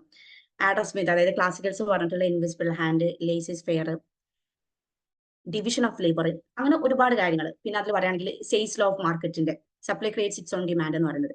അപ്പോൾ ഇക്കണോമിയിൽ ഇമ്പാക്ട് ചെയ്യപ്പെടുന്ന ഒരുപാട് വേരിയബിൾസിനെ ആര് അഡ്രസ് ചെയ്തിട്ടുണ്ട്? ആഡം സ്മിത്ത് അഡ്രസ് ചെയ്തിട്ടുണ്ട്. Mainly capitalism and supply demand base ചെയ്തിട്ടാണ്. യെസ്, അത് കറക്റ്റ് ആണ്. ദെൻ ഇതുപോലെയുള്ള ആഡം സ്മിത്തിന്റെ ഒരുപാട് കാര്യങ്ങൾ ഇക്കണോമി ഇമ്പാക്ട് ചെയ്യപ്പെട്ടിട്ടുണ്ട്. അതുകൊണ്ടാണ് അദ്ദേഹത്തിന് ഒരു പുസ്തകത്തിന്റെ പേരിലാണ് അദ്ദേഹം എന്ന് പറയുന്നത് actually Adam Smith is father of economics എന്ന് അറിയപ്പെടാനുള്ള മെയിൻ റീസൺ എന്ന് പറയുന്നത്. ഓക്കെ, പിന്നാണ് നമ്മുടെ കെയ്ൻസ് വരുന്നത്. ഫാദർ മാക്രോ എക്കണോമിക്സിന്റെ ഫാദർ കെയ്ൻസ് ആവാനുള്ള കാരണം എന്തായിരിക്കും? വൈ? എന്തെങ്കിലും ഒരു ക്ലൂ ഇട്ടാൽ മതി. അറിയോ? മാക്രോ എക്കണോമിക്സ് എന്ന് പറയുമ്പോൾ economy as a whole, economy as a whole ആദ്യമായിട്ട് അഡ്രസ് ചെയ്യുന്നത് ആരാണ്? ശരിക്കും കെയ്ൻസ് ആണ്. അതായത് ഗ്രേറ്റ് ഡിപ്രഷൻ വരെ, അതായത് 1929-30 വരെ നമ്മൾ ഭയങ്കരമായിട്ട് വിശ്വസിച്ചിട്ടുണ്ടായിരുന്നു ക്ലാസിക്കല്. പക്ഷെ അതിനുശേഷം ഫുൾ പൊട്ടത്തരാണെന്നുള്ളത് നമ്മൾ മനസ്സിലാക്കി. ക്ലാസിക്കൽസ് പറയാണ് ഇൻവിസിബിൾ ഹാൻഡ് ഉണ്ടാവുന്നത്. എന്താണ്? ഒരാളുടെ പേഴ്സണൽ ഗെയിനിന് വേണ്ടി ഓരോരുത്തരും പ്രവർത്തിക്കുകയാണെങ്കിൽ അവർ പോലും അറിയാതെ അവർക്കിടയിൽ ഒരു സാധനം ഉണ്ടാവുന്നു. എല്ലാവരും പരസ്പരം അങ്ങോട്ടും ഇങ്ങോട്ട് കണക്ട് ചെയ്യപ്പെടുന്നുള്ളത്. ഡിവിഷൻ ഓഫ് ലേബർ വർക്കിംഗ് ആവുന്നത്. സെയിൽസ് ലോ ഓഫ് മാർക്കറ്റ് ക്ലാസിക്കൽസ് വിശ്വസിച്ചുള്ള. Supply creates its own demand. Great depression ശേഷമാണ് ക്ലാസിക്കൽ ഇക്കണോമിക്സിനെ തെറ്റാണെന്ന് കെയ്ൻസ് പ്രൂവ് ചെയ്യുന്നത്. യെസ്, അത് വലിയൊരു റെവല്യൂഷൻ ആയിട്ടുണ്ടോ. കെയ്ൻസ് പറയുന്നത് നമുക്ക് ഭയങ്കര ഇതായിട്ട് തോന്നും. കെയ്ൻസ് പറയാണ് നിങ്ങൾ ഗവൺമെന്റിന് ഇന്റർഫിയർ ചെയ്യാതെന്ന് പറഞ്ഞത് എന്തുകൊണ്ടാണ്? അതായത് ക്ലാസിക്കൽസ് പറയാണ് ഗവൺമെന്റ് വേണ്ട, നിങ്ങൾ എന്തിനാണ് ഗവൺമെന്റ് എന്തിനാണ് ഈ മാർക്കറ്റിന്റെ കാര്യത്തിലൊക്കെ വരുന്നത്? ഗവൺമെന്റ് ശരിക്കും ജസ്റ്റിസിന് വേണ്ടിയിട്ടും അതുപോലെ തന്നെ അവിടുത്തെ ഡിഫൻസിന് വേണ്ടിയിട്ടൊക്കെ നിന്നാൽ മതി, അല്ലാതെ ഗവൺമെന്റ് വല്ലാണ്ട് മാർക്കറ്റിന്റെ കാര്യത്തിലോ അല്ലെ ഇക്കോണമിന്റെ കാര്യത്തിലോ വരേണ്ട ആവശ്യമൊന്നുമില്ല. അപ്പൊ കെയ്ൻസ് പറയാണ് ഒരു ഇക്കണോമിക് പ്രോബ്ലം വന്ന് ഇക്കണോമിക് സ്റ്റെക്ക് ആവുന്ന സമയത്ത് ഗവൺമെന്റ് ഇന്റർഫിയർ ചെയ്യരുതെന്ന് പറയുന്നത് മര്യാദയുള്ള കാര്യമല്ല. ഫോർ എക്സാമ്പിൾ 1930 ഉള്ള ഗ്രേറ്റ് ഡിപ്രഷൻ ഏറ്റവും കൂടുതൽ റിക്കവർ ആവാനുള്ള കാരണം ഗവൺമെന്റ് ഇന്റർഫിയർ വേണം. അപ്പൊ അതുകൊണ്ടാണ് കെയ്ൻസ് ഏറ്റവും കൂടുതൽ എന്ത് ചെയ്തിട്ടുള്ളത്? ഫിസിക്കൽ പോളിസിക്കൊക്കെ ഏറ്റവും കൂടുതൽ ഇമ്പോർട്ടൻസ് കൊടുത്തിട്ടുള്ളത്. സോ അദ്ദേഹം പറയുന്നത് എന്താന്ന് വെച്ചാൽ മാക്രോ കോൺസെപ്റ്റ്, മാക്രോ വേല് ഒരു വലിയൊരു പ്രശ്നം ഉണ്ടായി കഴിഞ്ഞാൽ നമ്മൾ എങ്ങനെ അതിനെ സോൾവ് ചെയ്യും? ഒബ്വിയസ്ലി നമുക്ക് എന്ത് വേണം? ഗവൺമെന്റ് ഇന്റർഫിയറൻസ് വേണം. അതുകൊണ്ട് തന്നെ ക്ലാസിക്കൽ പോയിന്റ് ഓഫ് വ്യൂനെ മൊത്തത്തിൽ എന്താ പറയുക പൊളിച്ച് ചെയ്തിട്ടുള്ള ഒരാളാണ് ജെയിം കെയ്ൻസ് എന്ന് പറയുന്നത്. അദ്ദേഹത്തിന്റെ പുസ്തകമാണ് എന്ത്? General theory of interest, employment and money എന്ന് പറയുന്നത്. അദ്ദേഹത്തിന്റെ പുസ്തകത്തിൽ തന്നെ ഉണ്ട് അത്. ജനറൽ തിയറി എന്നാണ് പറയുന്നത്. ജനറൽ തിയറി എന്ന് പറയുമ്പോൾ മൊത്തത്തിൽ എന്നാണ് പറയുന്നത്. 1936 അദ്ദേഹം പുസ്തകം ഇറക്കിയിട്ടുള്ളത്. അപ്പൊ അതുകൊണ്ടാണ് അദ്ദേഹത്തിന് എന്ത് പറയുന്നത്? മാക്രോ എക്കണോമിക്സിന്റെ ഫാദർ ആയിട്ട് അദ്ദേഹം അറിയപ്പെടാനുള്ള കാരണം. ഇതാണ് ബേസിക് ആയിട്ടുള്ള ഒരു മാക്രോ എക്കണോമിക്സ് ആൻഡ് എക്കണോമിക്സിന്റെ ഇൻട്രോ എന്ന് പറയുന്നത്. സോ കൂടുതലായിട്ട് നമുക്ക് എന്ത് ചെയ്യാം? ഡിസ്കസ് ചെയ്യാവുന്നതാണ്. സോ നമുക്ക് നമ്മുടെ ക്ലാസ്സിലേക്ക് പോവാം. ഫസ്റ്റ് ഓഫ് ഓൾ നമുക്ക് ഇതിന്റെ സിലബസ് നോക്കാം. മാക്രോ എക്കണോമിക്സിന്റെ സിലബസ് നമുക്ക് നോക്കാം. സോ ഫസ്റ്റ് നമ്മൾ എടുക്കുന്ന നാഷണൽ ഇൻകം അക്കൗണ്ടിംഗ് ആണ്. ഒബ്വിയസ്ലി അതിന്റെ കോമ്പണൻസ്, അതെങ്ങനെയാണ് മെഷർ ചെയ്യേണ്ടത്, ഈ കാര്യങ്ങളൊക്കെ നമ്മൾ ഡിസ്കസ് ചെയ്യുന്നതാണ്. Then income and output determination, അതായത് ക്ലാസിക്കൽ പോയിന്റ് ഓഫ് വ്യൂവിലും കെനീഷ്യൻ പോയിന്റ് ഓഫ് വ്യൂവിൽ എങ്ങനെയാണ് ഇൻകവും ഔട്ട്പുട്ടും ഡിറ്റർമിൻ ചെയ്യുന്നത്. സോ കെയ്ൻസ് ഏറ്റവും കൂടുതൽ വാദിച്ചിട്ടുള്ള കാര്യമാണ് അഗ്രിഗേറ്റ് ഡിമാൻഡ്. അഗ്രിഗേറ്റ് ഡിമാൻഡും ഇഫക്റ്റീവ് ഡിമാൻഡ് എവിടെ കണ്ടാലും കെയ്ൻസ് നിങ്ങളുടെ ഉള്ളിൽ വരണം കേട്ടോ. ഇഫക്റ്റീവ് ഡിമാൻഡ് വേണം. അതായത് ഇക്കണോമിയിൽ എന്തെങ്കിലും പ്രോബ്ലം വരാണെങ്കിൽ ഡിമാൻഡ് ഉണ്ടാക്കിയാൽ മതി. ഡിമാൻഡ് ഉണ്ടാക്കുമ്പോൾ ഇക്കണോമിക് പ്രോബ്ലത്തെ ബ്രേക്ക് ആവുന്നുണ്ടോ? ജസ്റ്റ് ഒരു മിനിറ്റ്. ഇപ്പൊ ഓക്കെ ആണോ? ഓക്കെ ആണോ? ഓക്കെയാണ് മിസ്. Okay okay. യെസ്, എന്തെങ്കിലും പ്രശ്നം ഉണ്ടാകുമ്പോൾ പറയണം കേട്ടോ, എന്നാലും എനിക്കത് നോട്ട് ചെയ്യാൻ പറ്റുള്ളൂ. അല്ലാതെ ഞാൻ ഇങ്ങനെ ക്ലാസ് എടുത്ത് പോകും ബ്രേക്ക് ആവുന്നതിന് കിട്ടില്ല, പ്രശ്നമാണ്. ഓക്കെ, അപ്പൊ നമ്മുടെ ഇൻകം ആൻഡ് ഔട്ട്പുട്ട് ഡിറ്റർമിനേഷനിൽ ഇൻകവും ഔട്ട്പുട്ടും എങ്ങനെയാണ് ഡിറ്റർമിൻ ചെയ്യുന്നത് നമ്മൾ നോക്കും. അത് കെനീഷ്യൻ പോയിന്റ് ഓഫ് വ്യൂവിൽ നോക്കും, ക്ലാസിക്കൽ പോയിന്റ് ഓഫ് വ്യൂവിൽ നോക്കും. സോ ഇതിന്റെ പോയിന്റ് ഓഫ് വ്യൂവിൽ വരുന്ന ഡിഫറൻസ് എന്താണെന്ന് വെച്ചാൽ കെയ്ൻസിന്റെ അസംഷൻസ് ഉണ്ട്. അതായത് എക്സാക്ട് നമ്മുടെ ക്ലാസിക്കലിന്റെ ഓപ്പോസിറ്റ് ആണ് കെയ്ൻസ് എന്ന് പറയുന്നത്. അപ്പോൾ കെയ്ൻസിന്റെ അസംഷൻസ് വെച്ചിട്ട് നമ്മൾ എന്ത് ചെയ്യും, ഇൻകം ആൻഡ് ഔട്ട്പുട്ട് ഡിറ്റർമിൻ ചെയ്യും. ദെൻ ക്ലാസിക്കൽസിന്റെ അസംഷൻസ് വെച്ചിട്ട് നമ്മൾ എന്ത് ചെയ്യും, ഇൻകം ആൻഡ് ഔട്ട്പുട്ട് ഡിറ്റർമിൻ ചെയ്യും. പിന്നെ നമുക്ക് വരുന്നത് മണി ആൻഡ് ഇൻഫ്ലേഷൻ ആണ്. സോ അതിൽ ബേസിക് ആയിട്ട് നമുക്ക് പഠിക്കുന്നത് ഡിമാൻഡ് ആൻഡ് സപ്ലൈ ഓഫ് മണിയാണ്. ഡിമാൻഡ് എന്ന് പറയുന്നത് നമ്മുടെ ക്വാണ്ടിറ്റി തിയറി ഓഫ് മണിയാണ്. അത് നമ്മുടെ ക്ലാസിക്കൽ പോയിന്റ് ഓഫ് വ്യൂവിൽ അതിന്റെ transaction and cash balance, Cambridge equation ഒക്കെ ഉണ്ടല്ലോ, അതാണ് ബേസിക്കലി അതിൽ പഠിക്കുന്നത്. ദെൻ അതിൽ കെനീഷ്യൻ പോയിന്റ് ഓഫ് വ്യൂവിൽ നമ്മൾ പഠിക്കുന്നത് ലിക്വിഡിറ്റി പ്രിഫറൻസ് ആണ്. അദ്ദേഹത്തിന്റെ ട്രാൻസാക്ഷൻ മോട്ടീവ്, പ്രിക്കോഷണറി, സ്പെക്കുലേറ്റീവ്, ആ സാധനങ്ങളൊക്കെ. സപ്ലൈ ഓഫ് മണി എന്ന് പറയുമ്പോൾ കറക്റ്റ് ബാങ്കിങ് സിസ്റ്റത്തിനെ കുറിച്ചിട്ടായിരിക്കും. പിന്നീട് നമ്മൾ കുറച്ച് ബാങ്കിങ് സിസ്റ്റത്തിന്റെയും അതിന്റെ കാര്യങ്ങളൊക്കെ പഠിക്കും. പിന്നെ ഫിലിപ്സ് കർവ് ആണ് നമുക്ക് പഠിക്കാനുള്ളത്. ഫിലിപ്സ് കർവ് നിങ്ങൾക്ക് ന്യൂ ടോപ്പിക് ആണോ? ഫിലിപ്സ് കർവ് ഇതിനു മുമ്പ് നിങ്ങൾ പഠിച്ചിട്ടുണ്ടോ? ജസ്റ്റ് ഒന്ന് കമന്റ് ചെയ്യും, പഠിച്ചിട്ടുണ്ടെങ്കിൽ യെസ്, അല്ലെങ്കിൽ നോ. Yes, okay. അപ്പൊ കുറച്ചുകൂടെ സിമ്പിൾ ആണ്. നമ്മുടെ കമ്മ്യൂണിറ്റിയിൽ ഏറ്റവും കൂടുതൽ ഞാൻ നോട്ടീസ് ചെയ്തിട്ടുള്ള കുറെ ക്വസ്റ്റ്യൻസ് അത് റിലേറ്റ് ചെയ്ത് വന്നിട്ടുണ്ട്. സോ ഫിലിപ്സ് കർവിൽ നമ്മൾ എന്താണ് ഒറിജിനൽ ഫിലിപ്സ് കർവ്, അതിന്റെ ഷോർട്ട് റൺ, പിന്നെ അതിന്റെ ലോങ് റൺ, ആ കാര്യങ്ങളാണ് ബേസിക്കലി നമ്മൾ ഡിസ്കസ് ചെയ്യുക. പിന്നെ മോണിറ്ററി ആൻഡ് ഫിസിക്കൽ പോളിസി വളരെ സിമ്പിൾ ആയിട്ട് വളരെ ഇൻട്രസ്റ്റിംഗ് ആയിട്ട് നമുക്ക് പഠിക്കാൻ പറ്റുന്ന ടോപ്പിക്കാണ്. ദെൻ നമ്മുടെ സിലബസിലെ തന്നെ ഏറ്റവും സിമ്പിൾ ആയിട്ടുള്ള ടോപ്പിക്കാണ് consumption theories, permanent, relative, life cycle, പിന്നെ അബ്സല്യൂട്ട്ലി, അതാണ് വരുന്നത്. പിന്നെ ഇൻവെസ്റ്റ്മെന്റിന്റെ ചില കോൺസെപ്റ്റുകൾ പഠിക്കും. പിന്നെ നമുക്ക് പഠിക്കാനുള്ളത് മൾട്ടിപ്ലയർ ആൻഡ് ആക്സിലറേറ്റർ ആണ്. അത് സിമ്പിൾ ടോപ്പിക്കാണ്. മൾട്ടിപ്ലയർ എന്ന് പറയുമ്പോൾ ഇൻവെസ്റ്റ്മെന്റ് ഉണ്ടാകുമ്പോൾ അത് ഇൻകം ജനറേറ്റ് ചെയ്യപ്പെടും, അത് ബൈ ജെഎം കെയ്ൻസ് ആണ്. ആക്സിലറേറ്റർ എന്ന് പറയുമ്പോൾ നമ്മുടെ JB ക്ലാർക്ക് ആണ് കൊണ്ടുവന്നിട്ടുള്ളത്. അദ്ദേഹം അതിന്റെ ഓപ്പോസിറ്റ് ആണ് പറയുന്നത്. ഇൻവെസ്റ്റ്മെന്റ് ഉണ്ടെങ്കിൽ ഇൻകം ഉണ്ടാവും, സോറി, ഇൻകം ഉണ്ടെങ്കിൽ ഇൻവെസ്റ്റ്മെന്റ് ഉണ്ടാവും എന്നുള്ളതാണ് പറയുന്നത്.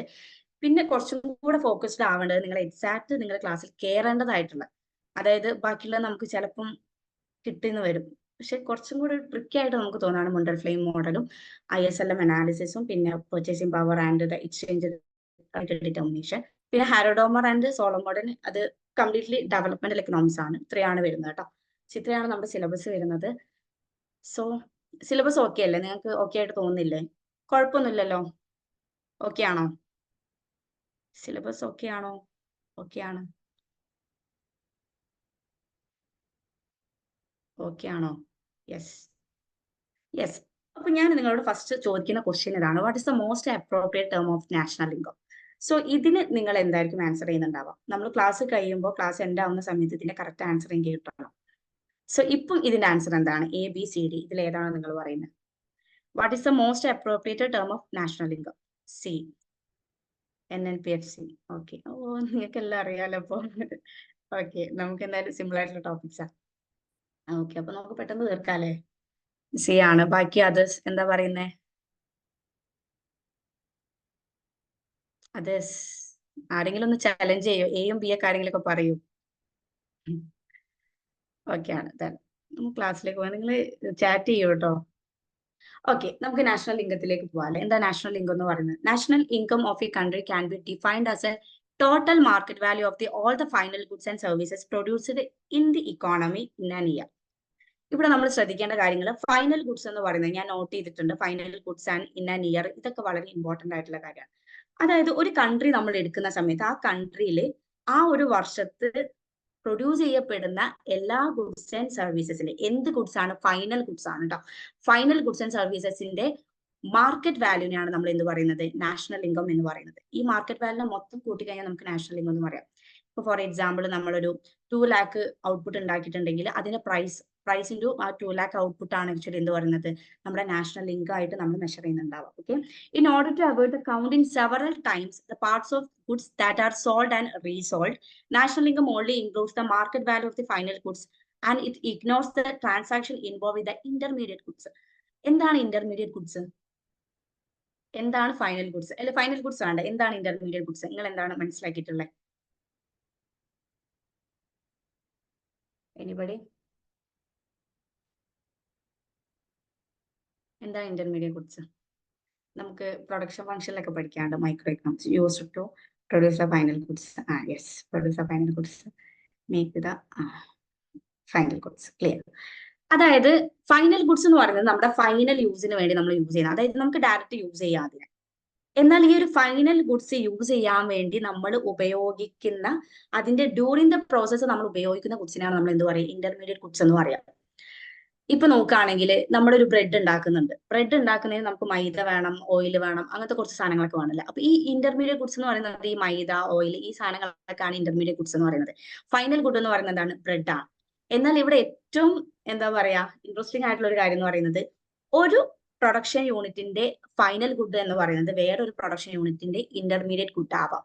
അപ്പൊ അവിടെ എന്ത് സംഭവിക്കുന്ന പറയാം, അവിടെ ഡബിൾ കൗണ്ടിങ് വരും, ഓവർ എസ്റ്റിമേഷൻസ് വരും. അപ്പൊ ഈ നാഷണൽ ഇൻകം കാൽക്കുലേറ്റ് ചെയ്യുന്ന സമയത്ത് ഈ ഒരു ഇന്റർമീഡിയറ്റ് ഗുഡ്സിന്റെ കാൽക്കുലേഷൻ നമ്മൾ കംപ്ലീറ്റ്ലി ഒഴിവാക്കണം. പ്ലസ് ആ ഒരു ഫൈനൽ ഗുഡിന്റെ മാത്രമായിരിക്കണം നമ്മൾ എന്ത് ചെയ്യേണ്ടത്, യൂസ് ചെയ്യേണ്ടത്. ഓക്കെ, ദെൻ ഫൈനൽ ഗുഡ്സ് എന്ന് പറഞ്ഞിട്ട് it is a item produced for the direct use by the consumer. Intermediate goods എന്ന് പറയുമ്പോൾ it is a product used to produce a final goods or the finished goods. ഇപ്പൊ for example ഞാൻ പറയാം, ഇതിൽ ഞാൻ example കൊടുത്തിട്ടുണ്ടോ നോക്കട്ടെ, ഇല്ല ഞാൻ കൊടുത്തിട്ടില്ല. ഇപ്പൊ ഫോർ എക്സാമ്പിൾ ഞാൻ പറയാം, ഇപ്പൊ നമുക്ക് വേണ്ടത് ഒരു പൊറോട്ട കമ്പനിയിലാണ് നമ്മളിപ്പോ വർക്ക് ചെയ്യുന്നത്. സോ നമുക്ക് എന്ത് വേണം, പൊറോട്ട ആണ് നമ്മുടെ ഫൈനൽ ഗുഡ് എന്ന് പറയുന്നത്. അപ്പൊ ഈ പൊറോട്ട മേടിക്കാൻ മീൻസ് ഉണ്ടാക്കാൻ വേണ്ടി നമുക്ക് ഒബ്വിയസ്ലി നമുക്ക് മൈദ വേണം, ഓയിൽ വേണം, ഇതൊക്കെ വേണം. പക്ഷെ ഈ മൈദ എന്ന് പറയുന്നത് ആക്ച്വലി എന്താണ്, മൈദ ഉണ്ടാക്കുന്ന ഒരു കമ്പനിയെ സംബന്ധിച്ചോളം അവരുടെ ഫൈനൽ ഗുഡ് ആണ്. അപ്പൊ ഈ മൈദ നമ്മൾ മേടിക്കുന്നു, ഓയിൽ നമ്മൾ മേടിക്കുന്നു. ഈ ഇന്റർമീഡിയറ്റ് ഗുഡ്സിന്റെ എല്ലാം തന്നെ വില ഇട്ടിട്ടല്ലേ നമ്മൾ എന്ത് ചെയ്യുക, പൊറോട്ട സെയിൽ ചെയ്യുന്നുണ്ടാവാം.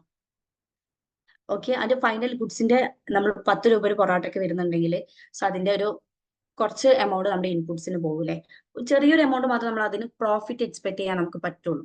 അപ്പൊ ഈ ഒരു ഫൈനൽ ഗുഡ്സിന്റെ ഓരോ ഗുഡ്സിന്റെയും മൊത്തം വാല്യൂ ആഡ് ചെയ്തിട്ടാണ് നമ്മൾ എന്ത് ചെയ്യുന്നത്, പൊറോട്ടന്റെ മൊത്തം റേഞ്ച് ഉണ്ടാക്കുന്നത്. അപ്പൊ ഈ ഒരു 10 രൂപ പ്ലസ് നമ്മൾ മൈദക്ക് ഇപ്പൊ 2 രൂപ കൊടുത്തിട്ടുണ്ട്, ആ 2 രൂപ പ്ലസ് അങ്ങനെ നമ്മൾ ഇടേണ്ട ആവശ്യമില്ല. ഈ 10 രൂപ എന്ന് പറയുന്നത് ആക്ച്വലി അതിൽ യൂസ് ചെയ്തിട്ടുള്ള ഓരോ ഇന്റർമീഡിയറ്റ് ഗുഡ്സിന്റെ വാല്യൂനെ നമ്മൾ ആഡ് ചെയ്തിട്ടുണ്ടായിരുന്നു. അപ്പോൾ ആ ഒരു ഫൈനൽ വാല്യൂ ഇട്ടതിന് ശേഷം വീണ്ടും നമ്മൾ എന്ത് ചെയ്യാൻ പാടില്ല, അതിന്റെ ഇന്റർമീഡിയറ്റ് ഗുഡ്സിന്റെ വാല്യൂ നമ്മൾ ആഡ് ചെയ്യാൻ പാടില്ല. അപ്പൊ അവിടെ എന്ത് വരും, നാഷണൽ ഇൻകത്തിൽ ഡബിൾ കൗണ്ടിങ് വരും. അത് എക്സാക്ട് ഒരു വലിയൊരു എമൗണ്ട് ആയിരിക്കും. അപ്പൊ ഈ ഒരു ഡബിൾ കൗണ്ടിങ് നമ്മൾ ഒഴിവാക്കണം. ദാറ്റ് മീൻസ് ഇന്റർമീഡിയറ്റ് ഗുഡ്സിന്റെ എക്സാക്ട് വാല്യൂ നമ്മൾ എന്ത് ചെയ്യണം, ഒഴിവാക്കണം. മറിച്ച് ഫൈനൽ ഗുഡ്സിന്റെ മാത്രം നമ്മൾ എന്ത് ചെയ്യാൻ പാടുള്ളൂ, കൺസിഡർ ചെയ്യാൻ പാടുള്ളൂ. ക്ലിയർ അല്ലേ? ഇതൊക്കെ ആണോ? ക്ലിയർ ആണോ? Yes. Then so national product is equal to national income is equal to national expenditure എന്നാണ് പറയുക. അതായത് നാഷണൽ പ്രോഡക്റ്റും നാഷണൽ ഇൻകവും നാഷണൽ എക്സ്പെൻഡിച്ചറും ഈക്വൽ ആണെന്നാണ് പറയുക. സോ ഇതെങ്ങനെയാന്ന് വെച്ചാൽ നമ്മളൊരു 2 സെക്ടർ മോഡൽ എടുക്കാം. സോ നമുക്ക് പല സെക്ടർ മോഡൽസ് ഉണ്ടായിരിക്കും. ഇപ്പോൾ 2 സെക്ടർ ഉണ്ടായിരിക്കും, 3 സെക്ടർ ഉണ്ടാകും, 4 സെക്ടർ ഉണ്ടാകും. 2 സെക്ടർ എന്ന് പറയുമ്പോൾ അവിടെ ഹൗസ് ഹോൾഡും ഫേംസും മാത്രമേ വരുള്ളൂ. 3 സെക്ടർ എന്ന് പറയുമ്പോൾ ഗവൺമെന്റ് വരും. 4 സെക്ടർ എന്ന് പറയുമ്പോൾ ഒബ്വിയസ്ലി നമുക്ക് എന്ത് വരും, ഇന്റർനാഷണൽ ട്രേഡ് അവിടെ വരും. അതായത് വേറൊരു കൺട്രി അതിൽ ഇൻവോൾവ് ആയിരിക്കും. അപ്പൊ ഈ ഒരു 2 സെക്ടർ മോഡൽ വെച്ചിട്ട് നമുക്ക് പറയാം എന്ത്, national product is equal to national income is equal to national expenditure എന്ന് നമുക്ക് പറയാം. സോ എങ്ങനെയാണ് നാഷണൽ പ്രോഡക്റ്റ് നമ്മൾ ഓൾറെഡി ഡെഫിനിഷനിൽ കണ്ടു. നാഷണൽ നമ്മൾ ഉണ്ടാക്കുന്ന മൊത്തം ഗുഡ്സിന്റെ മുകളിൽ വരുന്ന മാർക്കറ്റ് വാല്യൂ ആണ് എന്ന് പറയുന്നത് നാഷണൽ ഇൻകം എന്ന് പറയുന്നത്. സോ ഈ ഒരു 2 സെക്ടർ മോഡലിൽ നമ്മൾ ഇൻഡിവിജ്വൽ എന്ന് പറയുന്നത് ഹൗസ് ഹോൾഡ് ആണ്, ബിസിനസ് എന്ന് പറയുന്നത് ഫേം ആണ്. ഇവർ രണ്ടും ഡിപ്പെൻഡന്റ് അല്ലാതെ അല്ല, രണ്ടും തെറ്റി നിൽക്കുന്ന ഒരു സിറ്റുവേഷൻ അല്ല, രണ്ടുപേരും ഇന്റർഡിപെൻഡന്റ് ആണ്. അതായത് ഒരാൾ മറ്റൊരാളെ വല്ലാണ്ട് അങ്ങോട്ട് എന്ത് ചെയ്യുന്നുണ്ട്, ഡിപ്പെൻഡ് ചെയ്യുന്നുണ്ട്. ഫോർ എക്സാമ്പിൾ ഇപ്പൊ നമ്മൾ ഫേമിന് എടുക്കാം. ഇപ്പൊ ഫേമിന് എടുക്കുന്ന സമയത്ത് ഫേമിന് എന്ത് ചെയ്യണം, ഗുഡ്സ് ഉണ്ടാക്കണം. സോ നമ്മൾ മൈക്രോ എക്കണോമിക്സ് പ്രൊഡക്ഷൻ ഫംഗ്ഷൻ പഠിക്കും. അതിൽ നമ്മൾ ഔട്ട്പുട്ട് ഉണ്ടാവണമെങ്കിൽ നമുക്ക് എന്ത് വേണം, ഇൻപുട്ട് വേണം. സോ ഈ ഒരു ഇൻപുട്ട് ഉപയോഗിച്ചിട്ടാണ് നമ്മൾ ഔട്ട്പുട്ട് ഉണ്ടാക്കുന്നത്. അപ്പൊ എന്തൊക്കെയാണ് നമ്മുടെ ഇൻപുട്സ്, നമ്മുടെ ഇൻപുട്ട് ആയിട്ട് എന്തൊക്കെയാ വരാം, നിങ്ങൾ എന്താ മനസ്സിലാക്കുന്നത് ഇൻപുട്ട് ആയിട്ട്? ഫാക്ടേഴ്സ് ഓഫ് പ്രൊഡക്ഷൻ എന്തൊക്കെയാ? എനിബഡി പെട്ടെന്ന് ചാറ്റ് ചെയ്യേ, ആരുമില്ല. ഓക്കെ, ഫാക്ടേഴ്സ് ഓഫ് പ്രൊഡക്ഷൻ എന്ന് പറയുന്ന land, labour, capital and organisation, ഇത് ഉപയോഗിച്ചിട്ടാണ് നമ്മൾ എന്ത് ചെയ്യുന്നത്, ഫൈനൽ ഔട്ട്പുട്ട് ഉണ്ടാക്കുന്നത്. ഒബ്വിയസ്ലി ഒരു ഫേമിനെ സംബന്ധിച്ചോളം അയാൾക്ക് എന്ത് വേണം, ലേബറിനെ വേണം. ലേബർ ഇല്ലെങ്കിൽ അയാൾക്ക് ഒരിക്കലും പ്രൊഡ്യൂസ് ചെയ്യാൻ പറ്റില്ല. ഓക്കെ, അപ്പൊ ഇയാൾക്ക് എന്ത് വേണം, അതായത് ഈ ഒരു ഫേമിന് എന്ത് വേണം, ലേബറിന് വേണം. അപ്പൊ ലേബറിനെ ആര് ഹയർ ചെയ്യും, ഫേം ഹയർ ചെയ്യാണ് ചെയ്യുന്നുണ്ടാവുക. സോ ഇവിടെ ചിന്തിക്കേണ്ട ഒരു കാര്യം എന്താ വെച്ചാൽ, ഫേമിന്റെ ആ ഒരു നാഷണൽ പ്രൊഡക്റ്റ് എന്ന് പറഞ്ഞൊരു സാധനം ഉണ്ടാക്കണമെങ്കിൽ ലേബർ വേണം. ലേബർ വെറുതെ വന്ന് പണിയെടുക്കും, ഒരിക്കലും ഇല്ല. ലേബറിന് എന്ത് വേണം, നമ്മൾ അങ്ങോട്ട് റിവാർഡ് കൊടുക്കണം അല്ലെ. ലേബറിന് നമ്മൾ വേജ് ഓർ സാലറി നമ്മൾ കൊടുക്കേണ്ടതുണ്ട്. സോ ഇവിടെ ലേബറിന് ആ ഒരു വേജ് ഓർ സാലറി കിട്ടുമ്പോൾ അത് എന്തായിട്ട് മാറും, അതൊരു നാഷണൽ ഇൻകം ആയിട്ട് മാറും. ക്ലിയർ? എന്നാൽ ലേബറിന് കിട്ടുന്ന അതേ നാഷണൽ ഇൻകം ഒരിക്കലും ലേബർ എന്ത് ചെയ്യുന്നില്ല, വീട്ടിൽ അലമാര കൊണ്ട് പൂട്ടിയേക്കുന്നൊന്നുമില്ല. മറിച്ച് ആ ഒരു നാഷണൽ ഇൻകം ഉപയോഗിച്ച് ഫേം എന്താണോ പ്രൊഡ്യൂസ് ചെയ്തിട്ടുള്ളത് അത് ആര് വാങ്ങാണ് ചെയ്യുന്നത്, ലേബർ വാങ്ങാണ് ചെയ്യുന്നത്. സോ ദാറ്റ് മീൻസ് ഒരു ഫേം ഉണ്ട്, ആ ഒരു ഫേം ഒരു പ്രൊഡക്റ്റ് ഉണ്ടാക്കുന്നുണ്ട്, ദാറ്റ് ഈസ് നാഷണൽ പ്രൊഡക്റ്റ്. ഈ നാഷണൽ പ്രൊഡക്റ്റ് ഉണ്ടാക്കാൻ വേണ്ടി ഫേമിനെ ഹെൽപ്പ് ചെയ്യുന്നത് ആരാണ്, ലേബർ ആണ്. ലേബർ എന്ന് പറയുമ്പോൾ ഇൻഡിവിജ്വൽ ആണ്. സോ ഒരു ഇൻഡിവിജ്വൽ വെറുതെ പോയി പണിയെടുക്കല്ല, മറിച്ച് എന്ത് ചെയ്യും, ആ ഒരു ഫേം ഒരു ഇൻകം അവിടെ കൊടുക്കും. ഇൻകം എന്ന് പറയുന്നത് നാഷണൽ ഇൻകം എന്ന് പറയുന്നത്, ആ ഒരു ഇൻകം അയാൾ എന്ത് ചെയ്യുന്നു, അയാൾക്ക് വേണ്ട സാധനങ്ങൾ അയാൾ ആ ഒരു ഫേമിൽ നിന്ന് മേടിക്കുന്നു. അവിടെ എന്തുണ്ടാവുന്നു, ഒരു നാഷണൽ എക്സ്പെൻഡിച്ചർ ക്രിയേറ്റ് ചെയ്യപ്പെടുന്നു. സോ നമുക്ക് എന്ത് പറയാം, national product is equal to national income is equal to national expenditure എന്ന് പറയാം. ക്ലിയർ അല്ലേ ഇത്? ഓക്കെ ആണത്? എന്താ അവസ്ഥ? ഓക്കെ ആണ്. സോ ഈ കമന്റ് ചെയ്യാത്തവർക്ക് നിങ്ങൾക്ക് ഓക്കെ അല്ലാത്തതുകൊണ്ടാണെങ്കിൽ പറയണം കേട്ടോ, നമുക്ക് റിപ്പീറ്റ് ചെയ്ത് പറയാം. വളരെ സിമ്പിൾ ടോപ്പിക് ആണ്. ഓക്കെ. സോ ഇതിനെ നമ്മളൊന്ന് എലാബറേറ്റ്, ഞാൻ ഈ പറഞ്ഞ സെയിം സാധനത്തെ ജസ്റ്റ് ഒന്ന് വേർഡിലാക്കിയതാണ്. Because in two sector economy there are household and firms. Firms are the required to produce goods. To produce the goods, they are required to factors of production. Then they have the reward for their contribution to the production process. So the income for the factors of the production arises in this process of the production. അതായത് production നടക്കുന്ന സമയത്ത് അവർക്ക് എന്ത് കിട്ടുന്നുണ്ട്, reward കിട്ടുന്നുണ്ട്, അവിടെ ഒരു income arise ചെയ്യപ്പെടുന്നുണ്ട്. The sale value of the producer output should be equal to the sum of the total payments made by the firms in the form of rent, wage, interest and the profit. അതായത് ഫേമിനെ സംബന്ധിച്ചോളം firm ഉണ്ടാക്കുന്ന മൊത്തം goods and സർവീസസിന്റെ ആ ഒരു sale value ഉണ്ടല്ലോ, കിട്ടുന്ന ഒരു പൈസ ഉണ്ടല്ലോ, അത് മൊത്തം ഡിവൈഡ് ചെയ്ത് പോവാണ്. ഏതൊക്കെ ഫോമിൽ, റെന്റിന്റെ ഫോമിൽ, വേജിന്റെ ഫോമിൽ, ഇൻട്രസ്റ്റ് റേറ്റിന്റെ ഫോമിൽ, പ്രോഫിറ്റിന്റെ ഫോമിൽ. റെന്റ് എന്ന് പറയുമ്പോൾ നമുക്കറിയാം ലാൻഡിന്റെ മുകളിൽ വരുന്നതാണ്. വേജ് എന്ന് പറയുമ്പോൾ ഓഫ് കോഴ്സ് ലേബറിന്റെ മുകളിൽ വരുന്നതാണ്. ഇൻട്രസ്റ്റ് റേറ്റ് എന്ന് പറയുമ്പോൾ എന്താണ്, ക്യാപിറ്റൽ യൂസ് ചെയ്തിട്ടുണ്ടെങ്കിൽ അതിന്റെ റിവാർഡാണ്.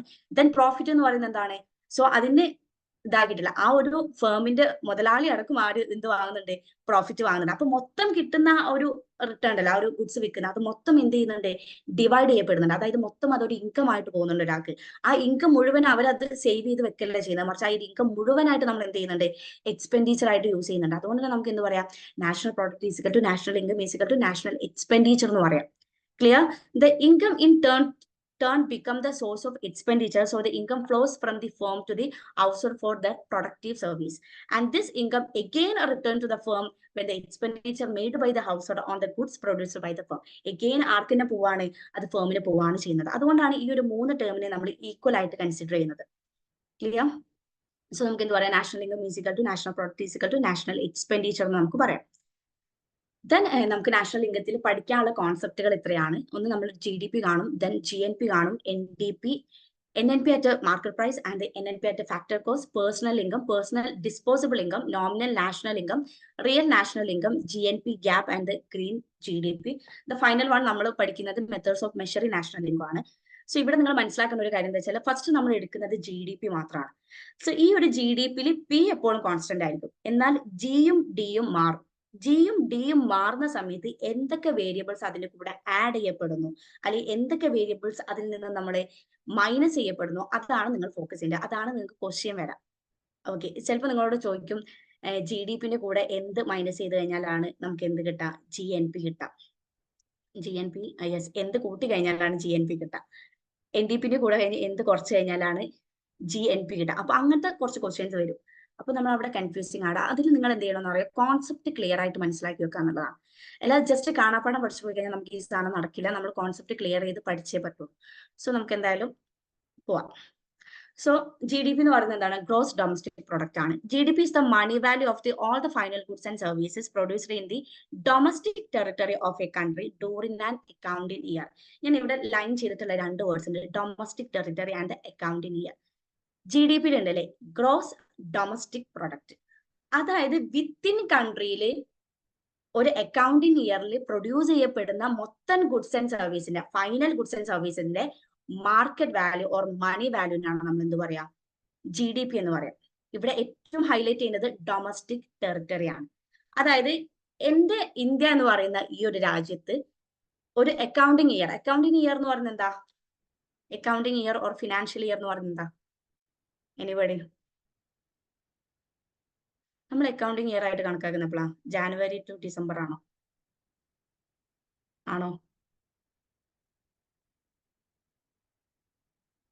എനിബഡി? ഫിനാൻഷ്യൽ ഇയർ ഏതാ? യെസ്, ഏപ്രിൽ 1 തൊട്ട് 31 മാർച്ചാണ് നമ്മുടെ അക്കൗണ്ടിങ് ഇയർ എന്ന് പറയുന്നത്. സോ നമ്മുടെ GDP കാൽക്കുലേറ്റ് ചെയ്യുന്ന ഈ ഒരു ഇയറിലാണ്, അല്ലാതെ നമ്മുടെ ജാനുവരി ടു ഡിസംബർ അല്ല. സോ ഈ മന്തിന്റെ ബിറ്റ്വീന്റെ ഇടയിൽ ഡൊമസ്റ്റിക് ടെറിട്ടറിയിൽ ഉണ്ടാക്കുന്ന മൊത്തം ഫൈനൽ ഗുഡ്സ് ആൻഡ് സർവീസസിന്റെ മൊത്തം മണി വാല്യൂവിനാണ് നമ്മൾ ആക്ച്വലി എന്ത് പറയുന്നത്? GDP എന്ന് പറയുന്നത്.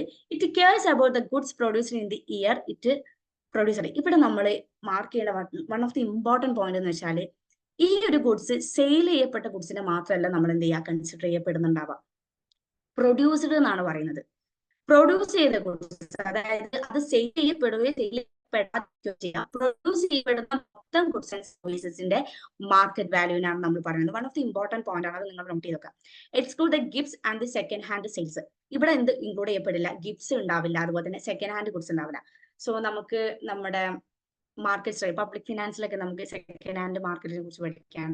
സോ നമ്മൾ ലെമൺ മാർക്കറ്റ് എന്നാണ് പറയുക, സെക്കൻഡ് ഹാൻഡ് മാർക്കറ്റ് നമ്മൾ ലെമൺ മാർക്കറ്റ് എന്നാണ് പറയുക. നിങ്ങളൊന്ന് ആലോചിച്ച് വെക്കുക, ഒരു 5 lakhsന്റെ കാർ ഞാൻ മേടിച്ചു. ഒബ്വിയസ്ലി അത് പഴയതായ സമയത്ത് എനിക്ക് അത് വിൽക്കണം. അപ്പൊ 2.5 lakhsനെയാണ് അത് വിൽക്കുക. എഗെയിൻ ഞാൻ ആ 2.5 lakhs GDP ആഡ് ചെയ്യേണ്ട കാര്യമുണ്ടോ? അപ്പൊ കാറിന്റെ വാല്യൂ എത്ര ആയിട്ട് മാറും? 7.5 lakhs ആവും. അപ്പൊ അതിന്റെ ആവശ്യമില്ല. സെക്കൻഡ് ഹാൻഡ് ആയിട്ട് വിൽക്കുന്ന സാധനത്തിന് നമ്മൾ ആഡ് ചെയ്യേണ്ട കാര്യമില്ല, ഓൾറെഡി അതിന്റെ മാർക്കറ്റ് വാല്യൂ നമ്മൾ എടുത്തതാണ്. അപ്പൊ സെക്കൻഡ് ഹാൻഡിന് നമ്മൾ ഒരിക്കലും അത് ആഡ് ചെയ്യേണ്ട ഒരു കാര്യമില്ല. ഇങ്ങനെ ആഡ് ചെയ്യപ്പെട്ട് കഴിഞ്ഞാൽ എന്താവും? അത് ഓവർ എസ്റ്റിമേഷൻ ഓർ ഡബിൾ കൗണ്ടിലേക്ക് പോകും. ഓക്കെ, അപ്പൊ GDP നിങ്ങൾ മനസ്സിലാക്കേണ്ട എന്താണ്? ഗ്രോസ് ആണ്, മൊത്തത്തിലാണ് നമ്മൾ കാൽക്കുലേറ്റ് ചെയ്യുന്നത്. സോ പ്ലസ് ഡൊമസ്റ്റിക് ആണ്, വിത്തിൻ ദ ടെറിറ്ററി ആണ്, പ്ലസ് എന്താണ് അക്കൗണ്ടിങ് ഇയറിലാണ് നമ്മൾ കാൽക്കുലേറ്റ് ചെയ്യപ്പെടുക. അതായത് ഫിനാൻഷ്യൽ ഇയർ ആയിട്ടുള്ള ഏപ്രിൽ 1 ടു മാർച്ച് 31 വരെയുള്ള കാലയളവിലാണ് നമ്മൾ ഇത് എന്ത് ചെയ്യുന്നുണ്ടാവുക, കാൽക്കുലേറ്റ് ചെയ്യപ്പെടുന്നുണ്ടാവുക. Clear? Then GDP perhaps one of the most important macroeconomic variable and one of the best measurement to judge an economic performance. അതായത് ഒരു ഇക്കണോമിക് പെർഫോമൻസിനെ ജഡ്ജ് ചെയ്യാൻ ഏറ്റവും കൂടുതൽ നമ്മൾ യൂസ് ചെയ്യുന്ന കാര്യമാണ് എന്ന് പറയുന്നത് GDP എന്ന് പറയുന്നത്. പലപ്പോഴും നമ്മൾ പറയും ഇന്ത്യന്റെ പൊസിഷൻ ഗ്രോത്തിൽ എത്രയാണെന്നുള്ളത് നോക്കുന്നുണ്ടാവുക GDP വെച്ചിട്ടായിരിക്കാം. GDP is the total value of all the final goods and services produced by and enterprises within the domestic territory of a country in an year. It considers the value of all the final goods and services produced by both the residents and the non-resident citizen. One of the important point ആണ് ഈ non residence എന്ന് പറഞ്ഞ സാധനം ഉണ്ടല്ലോ, അതൊന്ന് just എന്ത് ചെയ്യുക, നിങ്ങളൊന്ന് ലൈൻ ചെയ്ത് വെക്കുക കേട്ടോ. സോ ഇവിടെ എന്താണ് ഉദ്ദേശിക്കുന്നത്? അതായത് നമ്മൾ ഇന്ത്യ എടുക്കുന്ന സമയത്ത് ഞാൻ ഇവിടുത്തെ റെസിഡന്റ് ആണ്, ഓഫ് കോഴ്സ് ഞാൻ ഇവിടുത്തെ റെസിഡന്റ് ആണ്. സോ ഞാൻ ഇവിടെ നിന്ന് എന്ത് ചെയ്യുന്നുണ്ട്? വർക്ക് ചെയ്യുന്നുണ്ട്. ഞാൻ ഉണ്ടാക്കുന്ന എല്ലാ ഗുഡ്സ് ആൻഡ് സർവീസസിന്റെ മാർക്കറ്റ് വാല്യൂ അതിൽ ആഡ് ചെയ്യുന്നുണ്ട്. നോൺ റെസിഡന്റ് എന്ന് പറയുമ്പോൾ എന്താണ്? ഇപ്പൊ ഒരു ആഫ്രിക്കൻ സിറ്റിസൺ ഇവിടെ വന്ന് വർക്ക് ചെയ്യുന്നുണ്ട്, അയാൾ എന്താണ് ഉണ്ടാക്കുന്നത്? അതും എന്തിൽ ഉൾപ്പെടുന്നുണ്ട്? GDP-യിൽ ഉൾപ്പെടുന്നുണ്ട്. സോ ഞാൻ ഉണ്ടാക്കുന്നതും എന്നാൽ നോൺ റെസിഡന്റ് ആയിട്ടുള്ള ഒരാൾ ഉണ്ടാക്കുന്ന ഫൈനൽ ഗുഡ്സ് ആൻഡ് സർവീസസിന്റെ വാല്യൂ എന്ത് ചെയ്യുന്നുണ്ട്? GDP-യിൽ ഇൻക്ലൂഡ് ചെയ്യപ്പെടുന്നുണ്ട്. നമ്മൾ നേരെ GNP-യിൽ പോയി കഴിഞ്ഞാൽ ഈ സാധനം ചിലപ്പോൾ നമുക്ക് കാണാൻ പറ്റില്ല. ഇതാണ് GDP എന്ന് പറയുന്നത്. ഡൊമസ്റ്റിക് ആണ്, ഗ്രോസ് ആണ്, പ്രൊഡക്റ്റ് എപ്പോഴും സെയിം ആയിരിക്കും. നിങ്ങൾ എപ്പോഴും ജിയും ഡിയും മാറുന്നത് മാത്രം എന്ത് ചെയ്യുക? ഫോക്കസ് ചെയ്യുക. പ്ലസ് ഡൊമസ്റ്റിക്കിൽ തന്നെ നമുക്കറിയാം സോൾഡ് ചെയ്യപ്പെടുന്നതും അൺസോൾഡ് ചെയ്യപ്പെടുന്ന ഗുഡ്സ് നമ്മൾ ഇതിൽ ആഡ് ചെയ്യുന്നതാണ്. അതായത് ഒരു സാധനം സോൾഡ് ചെയ്തുകൊണ്ട് മാത്രം അത് ഇൻകായിട്ട് കൺസിഡർ ചെയ്യുന്നില്ല, നമ്മൾ പ്രൊഡ്യൂസ് ചെയ്യുന്നത്. അതായത് ചിലപ്പോൾ അത് സോൾഡ് ചെയ്തിട്ടില്ലെങ്കിലും അത് നമ്മൾ എന്ത് ചെയ്യും? GDP-യിൽ ഇൻക്ലൂഡ് ചെയ്യുന്നതാണ് കേട്ടോ. ക്ലിയർ? ദെൻ നമ്മൾ പോകുന്നത് ഗ്രോസ് നാഷണൽ പ്രൊഡക്റ്റ് ആണ്. GDP ഓക്കെ ആണോ? GDP ഓക്കെ അല്ലേ? സിമ്പിൾ ടോപ്പിക് ആയതുകൊണ്ട് പെട്ടെന്ന് ക്യാച്ച് ചെയ്യാൻ പറ്റും തോന്നുന്നു. ഓക്കെ ആണോ? യെസ്. ഇനി ഗ്രോസ് നാഷണൽ പ്രൊഡക്റ്റ് എന്ന് പറയുമ്പോൾ ഡൊമസ്റ്റിക് അല്ല, നാഷണൽ ആണ് വരുന്നത്. നാഷണൽ എന്ന് പറയുമ്പോൾ എന്താണ്? നിങ്ങളൊന്ന് ആലോചിച്ച് നോക്കുക, നമ്മുടെ നാഷണൽ ഇൻകം നമ്മുടെ നാട്ടിൽ ഉണ്ടാക്കുന്ന സാധനം മാത്രമാണ് നമ്മൾ ഉണ്ടാക്കുക, കാൽക്കുലേറ്റ് ചെയ്യുക? ഒരിക്കലില്ല. എത്രയോ പേര് അബ്രോഡ് ഉണ്ട് അല്ലെ? സോ അബ്രോഡ് നിന്ന് വരുന്ന ഒരു മണി ഒരു പക്ഷേ ഇന്ത്യൻ ഇക്കോണമിയുടെ ഏറ്റവും സ്ട്രെങ്ത് ആയിട്ടുള്ള കാര്യമാണ്. അപ്പൊ അതിനെ നമുക്ക് ഒരിക്കലും അവോയ്ഡ് ചെയ്യാൻ പറ്റില്ല. സോ നിങ്ങളൊന്ന് ആലോചിച്ച് നോക്കിയ അല്ലെ, അപ്പൊ നമുക്ക് അബ്രോഡിൽ നിന്ന് എത്രത്തോളം മണി വരുന്നത്, എത്ര പ്രവാസികളുടെ മണി നമുക്ക് വരുന്നുണ്ട്, അതൊരു ഇന്ത്യന്റെ ഏറ്റവും വലിയൊരു സ്ട്രെങ്ത് ആണത്. അപ്പൊ നാഷണൽ ഇൻകത്തിൽ എങ്ങനെയാണ് നമ്മൾ അതിനെ അവോയ്ഡ് ചെയ്യാൻ പറ്റുക? ഒരിക്കലില്ല. അപ്പൊ ഈ ഒരു അബ്രോഡിൽ നിന്ന് വരുന്ന മണിയെ നമ്മൾ കൺസിഡർ ചെയ്യുമ്പോഴാണ് എന്ത് വരുന്നത്? GNP എന്ന് പറഞ്ഞൊരു കോൺസെപ്റ്റ് വരുന്നത്. അതായത് GDP-ന്റെ കൂടെ നമ്മൾ എന്ത് ആഡ് ചെയ്യാണ്? NFI ആഡ് ചെയ്യാണ്. That means net factor income from abroad. Net factor income from abroad എന്ന് പറയുമ്പോൾ it is a difference between factor payment from the abroad and to the abroad എന്നുള്ളതാണ്. അതായത് ഇപ്പൊ എൻ്റെ ഒരു കസിൻ അല്ലെങ്കിൽ എൻ്റെ ഒരു ഫ്രണ്ട് പുറത്ത് വർക്ക് ചെയ്യുന്നുണ്ടെങ്കിൽ ഓഫ് കോഴ്സ് അയാൾ നാട്ടിലേക്ക് പൈസ അയക്കുന്നുണ്ട്. ആ പൈസ നമ്മൾ എന്തിൽ ആഡ് ചെയ്യും? നാഷണൽ ഇൻകത്തിൽ ആഡ് ചെയ്യും. പ്ലസ് വേറൊരു സിറ്റിസൺ, ഇപ്പൊ നേരത്തെ ഞാൻ പറഞ്ഞ ആഫ്രിക്കൻ സിറ്റിസൺ ഇവിടെ വർക്ക് ചെയ്യുന്നുണ്ടെങ്കിൽ അയാൾ ഓഫ് കോഴ്സ് എന്ത് ചെയ്യും? അയാളുടെ നാട്ടിലേക്കും ഇവിടുത്തെ ഇൻകം അയക്കുന്നുണ്ട്. അപ്പൊ ഈ രണ്ട് കാര്യങ്ങൾ കൺസിഡർ ചെയ്യാതെ എന്റെ നാട്ടിൽ ഉണ്ടാക്കിയ എല്ലാ സാധനങ്ങളുടെയും ഫൈനൽ ഗുഡ്സ് ആൻഡ് സർവീസസ് ആണ് നാഷണൽ ഇൻകം എന്ന് പറയുന്നത് ഒരിക്കലും അൾട്ടിമേറ്റ് ശരിയായിട്ടുള്ള ഒരു കാര്യമല്ല. അപ്പൊ നിങ്ങൾ മനസ്സിലാക്കേണ്ടത് എന്താണ്? Net factor income from abroad നമ്മൾ എന്ത് ചെയ്യണം? ഏറ്റവും ഇമ്പോർട്ടന്റ് ആയിട്ട് എടുത്തു വെക്കണം. അതായത് national income from abroad and to abroad. അവിടെ നിന്ന് ഇങ്ങോട്ട് വരുന്ന മാത്രമല്ല, ഇവിടുന്ന് പുറത്തേക്ക് പോകുന്നതിന് നമ്മൾ എന്ത് ചെയ്യണം? ആഡ് ചെയ്യണം. അപ്പൊ GDP കൂടെ net factor income from abroad add ചെയ്തതിന് നമുക്ക് എന്ത് കിട്ടും? Clear? Net factor income abroad എന്ന് പറയുമ്പോൾ factor payment from abroad minus and factor payment to abroad ആണ്. ഇങ്ങോട്ട് വരുന്നതും അങ്ങോട്ട് പോകുന്നതും നമ്മൾ എന്ത് ചെയ്യണം? കൺസിഡർ ചെയ്യണം കേട്ടോ. ക്ലിയർ അല്ലേ? ഈ സാധനം ക്ലിയർ ആണോ? ഓക്കെ ആണോ? Clear? Yes. Then net domestic product, ഇത് one of the important point ആണ്. സോ നമ്മൾ ഗ്രോസും അതുപോലെ തന്നെ നെറ്റും തമ്മിലുള്ള ഒരു ഡിഫറൻസ് പലപ്പോഴും നമ്മൾ കാണുമ്പോൾ മെജോറിറ്റി ഓഫ് കെയർ ചെയ്യുന്ന ഒരു സാധനമാണ് ഡിപ്രിസിയേഷൻ എന്ന് പറയുന്നത്. ഇന്ത്യയിൽ നമുക്ക് ഇൻവെസ്റ്റ്മെന്റ് പഠിക്കാനുണ്ട്. ഗ്രോസ് ഇൻവെസ്റ്റ്മെന്റും നെറ്റ് ഇൻവെസ്റ്റ്മെന്റും തമ്മിലുള്ള ഡിഫറൻസ് എന്ന് പറയുന്നത് ഡിപ്രിസിയേഷൻ ആണ്. ഇവിടെ ഗ്രോസ് ഡൊമസ്റ്റിക് പ്രൊഡക്റ്റും നെറ്റ് ഡൊമസ്റ്റിക് പ്രൊഡക്റ്റും തമ്മിലുള്ള ഡിഫറൻസ് എന്ന് പറഞ്ഞാൽ ഡിഫറൻസിയേഷൻ ആണ്. ഡിഫറൻസിയേഷൻ എന്ന് പറയുമ്പോൾ ഒന്നുമില്ല. അതായത് ഞാനിപ്പോ ഒരു മിക്സി മേടിക്കുകയാണ്. ഞാൻ മിക്സി മേടിച്ചു, ഫസ്റ്റ് യൂസിലൊക്കെ അടിപൊളിയായിട്ട് അത് വർക്ക് ചെയ്യുന്നുണ്ട് നല്ല രീതിയിൽ. ഇപ്പൊ ഞാനൊരു ഗ്രേപ്പ് ജ്യൂസ് ഉണ്ടാക്കുകയാണെങ്കിൽ ഫസ്റ്റ് ഒന്ന് ഓൺ ചെയ്തപ്പോൾ നല്ല രീതിയിൽ അത് വർക്ക് ചെയ്യുന്നുണ്ട്. ഒരു ആഫ്റ്റർ 5 years എന്തായിരിക്കും, ഞാൻ മുന്തിരി ജ്യൂസ് ചിലപ്പോൾ ഇട്ട് കഴിഞ്ഞാൽ ചിലപ്പോൾ അതിന് ചമ്മന്തി പോലെ എന്തെങ്കിലും ഒരു സാധനം വരുന്നുണ്ടാവാലോ. സോ നമ്മൾ വാങ്ങുന്ന ഒരു ക്യാപിറ്റലിന് എന്ത് സംഭവിക്കും? വിയർ ആൻഡ് ടിയർ സംഭവിക്കും. അതിന്റെ എഫിഷ്യൻസിയും അതിന്റെ കപ്പാസിറ്റിയും ലൈഫ് ലോങ് ഒരുപോലെ ആയിരിക്കില്ല. അപ്പൊ ഈ ഒരു സാധനത്തിന്, അതായത് ഉപയോഗിക്കുന്നതിനനുസരിച്ച് അതിന് എന്ത് സംഭവിക്കും? അതിന് തേയ്മാനം സംഭവിക്കും. ഇതിനെയാണ് നമ്മൾ എന്ത് പറയുന്നത്? ഡിപ്രിസിയേഷൻ എന്ന് പറയുന്നത്. സോ ഈ ഒരു ഡിപ്രിസിയേഷന് GDP നിന്ന് നമ്മൾ ഡിപ്രിസിയേഷൻ ചെയ്ത് കഴിഞ്ഞാൽ നമുക്ക് എന്ത് കിട്ടും? NDP കിട്ടും. So in the production process we consume and use some capital equipments, machinery etcetera. The capital goods like machinery wear out or fall in the as a result of the production process. Thus, fall in the value of the capital due to the wear and tear is called the depreciation. So, ഈ wear and tear എന്ന് പറയുന്നത് important point ആണ്. അത് നിങ്ങൾക്ക് ചിലപ്പോൾ concept ആയിട്ട് തന്നെ ചോദിക്കും. Wear and tear refers to what എന്ന് ചോദിച്ചു കഴിഞ്ഞാൽ ഡിപ്രിസിയേഷൻ ഓർമ്മ വരണം. അതുകൊണ്ടാണ് ഞാൻ ലൈൻ ചെയ്തിട്ടുള്ളത് കേട്ടോ. When capital assets, factories, machinery are used to produce the goods and services, they wear out over time. To maintain the same level of production in the future, these assets need to be replaced or repaired. അതായത് ഒരു ഫേമിനെ സംബന്ധിച്ചോളം അയാൾ initial സ്റ്റേജിൽ അയാൾ capital മേടിക്കും. അറിയാം, ഒരു ഫേമിനെ സംബന്ധിച്ചോളം അയാൾക്ക് വേണ്ടത് ഔട്ട്പുട്ട് ഉണ്ടാക്കണമെങ്കിൽ എന്ത് വേണം? ഇൻപുട്ട് വേണം. ഇൻപുട്ട് എന്താണ്? ഫാക്ടേഴ്സ് ഓഫ് പ്രൊഡക്ഷൻ ആണ്. Land, labour, capital and organisation. ഇതില്ലാതെ അയാൾക്ക് പ്രൊഡ്യൂസ് ചെയ്യാൻ പറ്റില്ല. അപ്പൊ ഈ ഒരു ക്യാപിറ്റൽ എന്ന് പറയുന്നത് അയാൾ ഇനീഷ്യൽ സ്റ്റേജിൽ കുറച്ച് എന്ത് ചെയ്യുന്നുണ്ട്? ക്യാപിറ്റൽ മേടിച്ചു വെക്കുന്നുണ്ട്. എന്നാൽ കാലാകാലം അതിന്റെ എന്താ പറയാ എഫിഷ്യൻസി ഒരുപോലെ ആയിരിക്കില്ല. അപ്പൊ അവിടെ നമുക്ക് എന്ത് വേണം? അതിന്റെ റിപ്പയർ ചെയ്യാൻ വേണ്ടിയിട്ട്, അതിന് വേണ്ടിയിട്ടുള്ള കൂടുതൽ അത് എഫിഷ്യന്റ് ആക്കാൻ വേണ്ടി, അത് നന്നാക്കാൻ വേണ്ടിയിട്ട് നമ്മൾ ഒരു ഇൻവെസ്റ്റ്മെന്റ് അതിന്റെ മുകളിൽ വെക്കേണ്ടതുണ്ട്. അപ്പൊ ഈ ഒരു ഡിപ്രിസിയേഷൻ നമ്മൾ എന്ത് ചെയ്യണം? മൈനസ് ചെയ്യണം. അതിന് വേണ്ടിയിട്ട് നമ്മൾ ചെലവാക്കിയിട്ടുള്ള ഒരു എമൗണ്ട് നമ്മൾ എന്ത് ചെയ്യണം? ഒബ്വിയസ്ലി നമ്മൾ എന്ത് ചെയ്യണം? മൈനസ് ചെയ്യണം. അതിനാണ് നമ്മൾ എന്ത് പറയുന്നത്? NDP എന്ന് പറയുന്നത്. So when this depreciation is deducted from the GDP, we get the NDP. NDP എന്ന് പറയുന്നത് എന്താണ്? GDP മൈനസ് ഡിപ്രിസിയേഷൻ ആണ്. ക്ലിയർ? ഇത് ക്ലിയർ ആണോ? PPT ഷെയർ ചെയ്യുമോ? ഓഫ് കോഴ്സ് ഞാൻ ഷെയർ ചെയ്യാം. ഓക്കെ, ഇത് ക്ലിയർ അല്ലേ? ഞാൻ പറഞ്ഞത് ക്ലിയർ ആണോ? ക്ലിയർ ആണെങ്കിൽ ക്ലിയർ എന്ന് പറയൂ. ക്ലിയർ? ക്ലിയർ. സോ ഇനി NNP എന്ന് പറയുന്നത്, NNP എന്ന് പറയുമ്പോൾ എന്തൊക്കെ ഉണ്ടാവും? നെറ്റ്, ഫസ്റ്റത്തെ നെറ്റ് ആണ്. നെറ്റ് എന്ന് പറയുമ്പോൾ അവിടെ ഡിപ്രിസിയേഷൻ ഇല്ല. പിന്നെ അതുപോലെ തന്നെ രണ്ടാമത്തെ N ആണ്, നാഷണൽ ആണ്. ഡൊമസ്റ്റിക് നാഷണൽ തമ്മിലുള്ള ഡിഫറൻസ് എന്ന് പറയുന്നത് എന്താണ്? നാഷണൽ എന്തായിരുന്നു? NFI ആണ്. എന്ത് പറയുന്നത്? National net factor income from abroad എന്ന് പറയുന്നതാണ്. സോ ഇത് നിങ്ങൾ മനസ്സിലാക്കുക. GDP കൂടെ നമ്മൾ NFI ആഡ് ചെയ്യുന്നു, പ്ലസ് നമ്മൾ ഡിപ്രിസിയേഷൻ മൈനസ് ചെയ്യുന്നു. സോ നമുക്ക് എന്ത് കിട്ടും? NNP കിട്ടും. So NNP is equal to NDP plus NFIA ആണ്. അത് ഓർത്ത് വെക്കാം. സോ ഗ്രോസും നാഷണലും തമ്മിലുള്ള ഡിഫറൻസ് എന്ന് പറയുന്നത് എപ്പോഴും ഡിപ്രിസിയേഷൻ ആയിരിക്കും. ദെൻ ഡൊമസ്റ്റിക്കും നേഷനും തമ്മിലുള്ള ഡിഫറൻസ് എന്ന് പറയുന്നത് എപ്പോഴും എന്തായിരിക്കും? NFI ആയിരിക്കും. അതും നിങ്ങളൊന്ന് മനസ്സിലാക്കി വെക്കുക. സോ കോൺസെപ്റ്റ് ക്ലിയർ ആക്കി വെക്കുക എന്നുള്ളതാണ് കേട്ടോ. സോ വൺ ഓഫ് ദി വളരെ ഇമ്പോർട്ടന്റ് ആയിട്ടുള്ള ഒരു ഭാഗമാണ് NNP അറ്റ് മാർക്കറ്റ് പ്രൈസ് ആണ്. NNP അറ്റ് ഫാക്ടർ കോസ്റ്റ് വളരെ ഇമ്പോർട്ടന്റ് ആണ്. സോ എന്താണ് NNP at market price and factor cost എന്നുള്ളത് ഞാൻ പറഞ്ഞുതരാം. നേരത്തെ ഞാൻ പറഞ്ഞു അല്ലേ, ഇപ്പം നമ്മുടെ national product is equal to national expenditure is equal to national income ആണെന്ന് ഞാൻ പറഞ്ഞു. അതെന്തായിരുന്നു? 2 sector മോഡലായിരുന്നു. അവിടെ ആരൊക്കെ വരുന്നത്? ഫേംസ് വരുന്നുണ്ട്, പ്ലസ് ആര് വരുന്നുണ്ട്? ഒരു ഹൗസ് ഹോൾഡ് വരുന്നുണ്ട്. ഇവിടെ നമ്മൾ ഫേംസിന്റെ കേസ് എടുക്കാം. ഫേംസിനെ സംബന്ധിച്ചോളം അയാൾ ഉണ്ടാക്കുന്ന മൊത്തം പ്രൊഡക്റ്റിനെയും വിറ്റ് കഴിഞ്ഞാൽ അയാൾക്ക് എന്ത് കിട്ടും? ഒരു ഫൈനൽ പ്രോഡക്റ്റ് നാഷണൽ പ്രോഡക്റ്റ് വിറ്റ് കഴിഞ്ഞാൽ അയാൾക്ക് ഒരു ഇൻകം കിട്ടുന്നുണ്ട്. ആ ഇൻകത്തെ മുഴുവനായിട്ടും അയാൾ എന്ത് ചെയ്യുന്നുണ്ട്, ഫാക്ടേഴ്സ് ഓഫ് പ്രൊഡക്ഷന് ഡിവൈഡ് ചെയ്ത് കൊടുക്കുന്നുണ്ട്. സോ അവിടെ നമ്മൾ എന്ത് പറയും, ഫാക്ടേഴ്സ് ഓഫ് പ്രൊഡക്ഷൻ ഡിവൈഡ് ചെയ്ത് കൊടുക്കുമ്പോൾ national product is equal to national income. Factors of പ്രൊഡക്ഷന് കിട്ടുന്ന റിവാർഡാണ് നാഷണൽ ഇൻകം ആയിട്ട് കൺസിഡർ ചെയ്യുന്നത്. രണ്ടും ഈക്വൽ ആണെന്ന് നമ്മൾ പറയും. സോ ഇവിടെ നമ്മൾ കൺസിഡർ ചെയ്യുന്നത്, നമ്മൾ നാഷണൽ ഇൻകത്തെ മെഷർ ചെയ്യുന്നത് മാർക്കറ്റ് പ്രൈസിലാണ് അത് ഫാക്ടർ കോസ്റ്റിലാണ്. അതായത് ഒരു പ്രൊഡ്യൂസറെ സംബന്ധിച്ചോളം അയാൾ ആ പ്രൊഡക്റ്റ് വിറ്റ് കിട്ടുന്ന എമൗണ്ട് ആണോ നമ്മൾ നാഷണൽ ഇൻകം ആയിട്ട് മെഷർ ചെയ്യേണ്ടത്, അതല്ലെങ്കിൽ എത്രയാണോ ഫാക്ടേഴ്സ് ഓഫ് പ്രൊഡക്ഷൻ അയാൾ കൊടുക്കുന്ന ഇൻകം അതാണോ നമ്മൾ എന്ത് ചെയ്യേണ്ടത് നാഷണൽ ഇൻകം ആയിട്ട് മെഷർ ചെയ്യേണ്ടത്. ഇതാണ് ക്വസ്റ്റ്യൻ. ക്വസ്റ്റ്യൻ ക്ലിയർ ആണോ? ക്ലിയർ ആണോ? ക്ലിയർ? ഒന്നുകൂടെ പറയാം, ഒന്നുകൂടെ പറയണോ? ഇത് നിങ്ങൾ മനസ്സിലാക്കിയേ പറ്റൂ.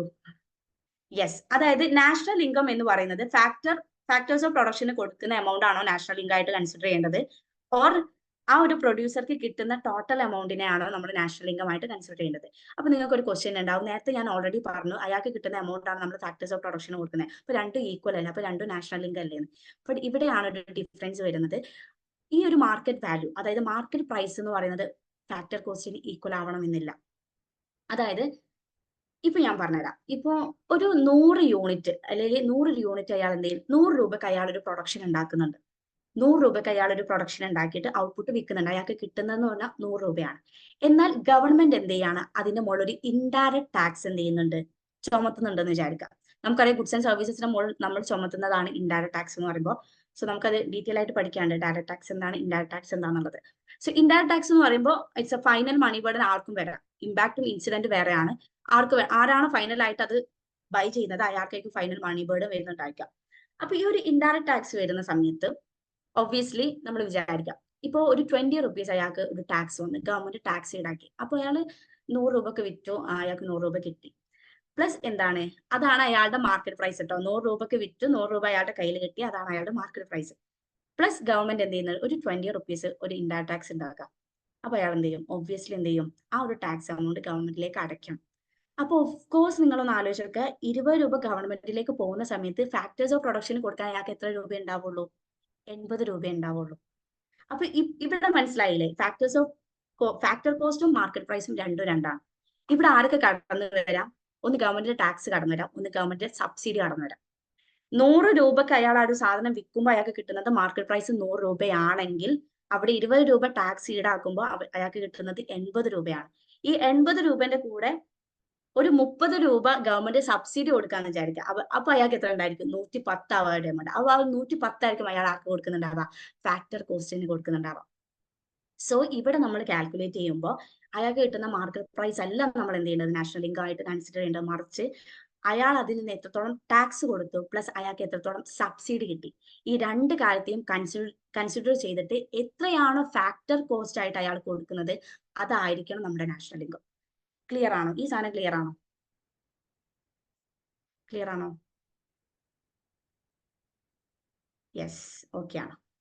സോ ഇതുകൊണ്ടാണ് നമ്മൾ എന്ത് പറയുന്നത്, നാഷണൽ ഇൻകത്തെ NNP അറ്റ് ഫാക്ടർ കോസ്റ്റ് ആണ് എന്ത് പറയുന്നത്, നാഷണൽ ഇൻകം ആയിട്ട് മെഷർ ചെയ്യേണ്ടത് എന്ന് പറയുന്നത്. Okay, NNP at market price എന്താ, when the charges for the depreciation are the deducted from the GNP we get the NNP. അറിയാലോ. Then clearly it means that the market value of all the final goods and services after providing for depreciation, therefore it is called the national income at market price. So നമ്മൾ depreciation minus ചെയ്യുന്നുണ്ട്. NNP എന്ന് പറയുമ്പോൾ അവിടെ ആരും വരുന്നുണ്ട്, നമ്മുടെ net factor income from abroad വരുന്നുണ്ട്. So then after എന്താ സംഭവിക്കുന്നത്, so NNP is equal to GNP minus depreciation at the market price എന്ന് പറയുമ്പോൾ ഇവിടെ നമ്മൾ മനസ്സിലാക്കേണ്ട ഒരു കാര്യം എന്താണെന്ന് വെച്ചാൽ, നമ്മുടെ NNP അറ്റ് മാർക്കറ്റ് പ്രൈസിൽ നിന്ന് നമ്മൾ എന്ത് ചെയ്യണം, NNP അറ്റ് ഫാക്ടർ കോസ്റ്റ് കാണണമെങ്കിൽ നമുക്ക് മെയിൻ ആയിട്ട് വരുന്ന ഒരു സാധനം എന്താണെന്ന് വെച്ചാൽ നെറ്റ് ഇൻഡയറക്ട് ടാക്സ് ആണ്. നെറ്റ് ഇൻഡയറക്ട് ടാക്സ് എന്ന് പറയുമ്പോൾ ഒന്നുമില്ല, നേരത്തെ ഞാൻ പറഞ്ഞല്ലോ ഒരു ഇൻഡയറക്ട് ടാക്സ് ഗവൺമെന്റ് ഇതാക്കുന്നുണ്ട് പ്ലസ് നമുക്കൊരു സബ്സിഡി കിട്ടുന്നുണ്ട്. ഇത് തമ്മിലുള്ള ഡിഫറൻസ് ആണ് നെറ്റ് ഇൻഡയറക്ട് ടാക്സ് എന്ന് പറയുന്നത്. ഓക്കെ, അപ്പൊ ഈ NNP at market price, national income at market price എന്ന് പറയുമ്പോൾ അവിടെ എന്തൊക്കെ വരും, NNP at factor cost plus net indirect tax ആണ്. അവിടെ സബ്സിഡിയും ഉണ്ട്, ആക്ച്വലി എന്താണ് നമ്മുടെ ഇതും വരുന്നുണ്ട്, ടാക്സും വരുന്നുണ്ട്. പക്ഷെ ഇതൊന്നും ഒരു തരത്തിലുള്ള എലിമിനേഷനും കാര്യങ്ങളൊന്നും ആരും നടത്തിയിട്ടില്ല, പ്രൊഡ്യൂസർ നടത്തിയിട്ടില്ല.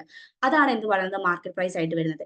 ബട്ട് നമ്മൾ പറഞ്ഞു ഇത് നമ്മൾ കൺസിഡർ ചെയ്യണം, നമുക്ക് കിട്ടുന്ന സബ്സിഡി നമ്മൾ ആഡ് ചെയ്യണം, പ്ലസ് എന്ത് ചെയ്യണം, നമുക്ക് കിട്ടുന്ന ഇൻഡയറക്ട് ടാക്സ് നമ്മൾ അതിൽ നിന്ന് മൈനസ് ചെയ്യണം, എങ്കിൽ മാത്രമേ ഫാക്ടർ കോസ്റ്റിന് ഈക്വൽ ആയിട്ടുള്ള ഒരു നാഷണൽ ഇൻകം നമുക്ക് കിട്ടുള്ളൂ. അപ്പൊ factor cost, national income at factor cost എന്ന് പറയുമ്പോൾ എന്തൊക്കെ വരും, നമ്മുടെ ഈ ഒരു മാർക്കറ്റ് പ്രൈസിൽ നിന്ന് നമ്മൾ എന്ത് മൈനസ് ചെയ്യണം, നെറ്റ് ഇൻഡയറക്ട് ടാക്സ് മൈനസ് ചെയ്യണം, അതായത് സബ്സിഡിയും ടാക്സ് റേറ്റ് നമ്മൾ എന്ത് ചെയ്യണം, മൈനസ് ചെയ്യണം. ഈ കോൺസെപ്റ്റ് ക്ലിയർ ആണോ? ഈ പറഞ്ഞതിൽ എന്തെങ്കിലും റിപ്പീറ്റ് ചെയ്യണോ? എല്ലാവരും ഒരു യെസ് ഇടാണെങ്കിൽ കുറച്ചും കൂടി ബെറ്റർ ആയിരുന്നു, കാരണം എനിക്ക് അറിയില്ലല്ലോ എത്ര പേർക്ക് മനസ്സിലായിട്ടുണ്ട് എന്നുള്ളത്. ക്ലിയർ ആണോ? എനിബഡി ഒന്നുകൂടെ പറയുന്നു. യെസ് യെസ്, ഞാൻ പറഞ്ഞുതരാം. നമ്മുടെ national income at market price ഉണ്ട്, national income at factor cost ഉണ്ട്. നമ്മൾ ഓൾറെഡി നേരത്തെ പറഞ്ഞു, ഫാക്ടർ കോസ്റ്റ് എത്രയാണോ വരുന്നത് അതായിരിക്കും നാഷണൽ ഇൻകത്തിന് ഈക്വൽ ആയിരിക്കാണ്. നാഷണൽ ഇൻകം എന്ന് പറയുന്നത് എന്താണ്, പ്രൊഡ്യൂസറിന് കിട്ടുന്ന ഔട്ട്പുട്ട് വിറ്റാ കിട്ടുന്ന ടോട്ടൽ എമൗണ്ട്, അതായത് മാർക്കറ്റ് പ്രൈസ് ആയിരിക്കും. മാർക്കറ്റ് പ്രൈസും ഫാക്ടർ കോസ്റ്റും ഈക്വൽ ആവും എന്നുള്ളതാണ് നമ്മൾ ഇനീഷ്യലി പറഞ്ഞു വെച്ചിട്ടുണ്ടായിരുന്നത്. എന്നാൽ മാർക്കറ്റ് പ്രൈസും അതുപോലെ തന്നെ നമ്മുടെ ഫാക്ടർ കോസ്റ്റും ഈക്വൽ അല്ല. എന്തുകൊണ്ടാണ്? നമുക്കറിയാം അവിടെ രണ്ട് കാര്യങ്ങൾ കയറി വരും, ഒന്ന് സബ്സിഡിയും ഒന്ന് എന്താണ്, ഇൻഡയറക്ട് ടാക്സും ആണ്. അപ്പൊ ഈ ഒരു മാർക്കറ്റ് പ്രൈസ് എന്ന് പറയുന്നത് എന്താണ്, പ്രൊഡ്യൂസറിന് കിട്ടുന്ന ടോട്ടൽ എമൗണ്ട് ആണ്, അയാൾ വിൽക്കുന്ന സമയത്ത് അയാൾക്ക് കിട്ടുന്ന ടോട്ടൽ എമൗണ്ട് ആണ് എന്ത് പറയുന്നത്, മാർക്കറ്റ് പ്രൈസ് എന്ന് പറയുന്നത്.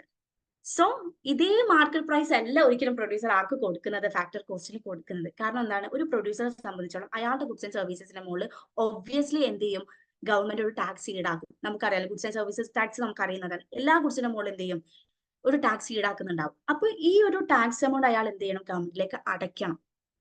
പ്ലസ് എന്ത് വേണം, ഗവൺമെന്റ് അയാൾക്ക് ഗുഡ്സ് പ്രൊഡ്യൂസ് ചെയ്യുന്നതിന് മുകളിൽ ഒരു സബ്സിഡിയും കൊടുക്കും. ഇപ്പോ നാച്ചുറലി ഭയങ്കര എൻവയോൺമെന്റൽ ഫ്രണ്ട്ലി ആയിട്ടുള്ള ഗുഡ്സിന്റെ മുകളിൽ ഗവൺമെന്റ് സബ്സിഡി കൊടുക്കും. കാരണം അത് പ്രൊമോട്ട് ചെയ്യപ്പെടുകയാണെങ്കിൽ എൻവയോൺമെന്റിന് ഡാമേജ് ഉണ്ടായിരിക്കില്ല. അതുകൊണ്ട് തന്നെ ഗവൺമെന്റ് എന്ത് ചെയ്യും, അതിന് സബ്സിഡി കൊടുക്കും. അപ്പൊ അങ്ങനെ ഒരു ഗുഡാണെന്ന് നിങ്ങൾ വിചാരിക്കാം. അപ്പോ ഈ ഞാൻ പറഞ്ഞ മാതിരി അയാൾ പ്രൊഡക്റ്റ് വിൽക്കുമ്പോൾ അയാൾക്ക് കിട്ടുന്നത് 100 രൂപയാണ്. 20 രൂപ എന്ത് ചെയ്യുന്നുണ്ട്, നമ്മൾ ടാക്സ് ആയിട്ട് കൊടുക്കുന്നുണ്ട്. അപ്പൊ അയാളുടെ കയ്യിലുള്ളത് 80 രൂപയാണ്.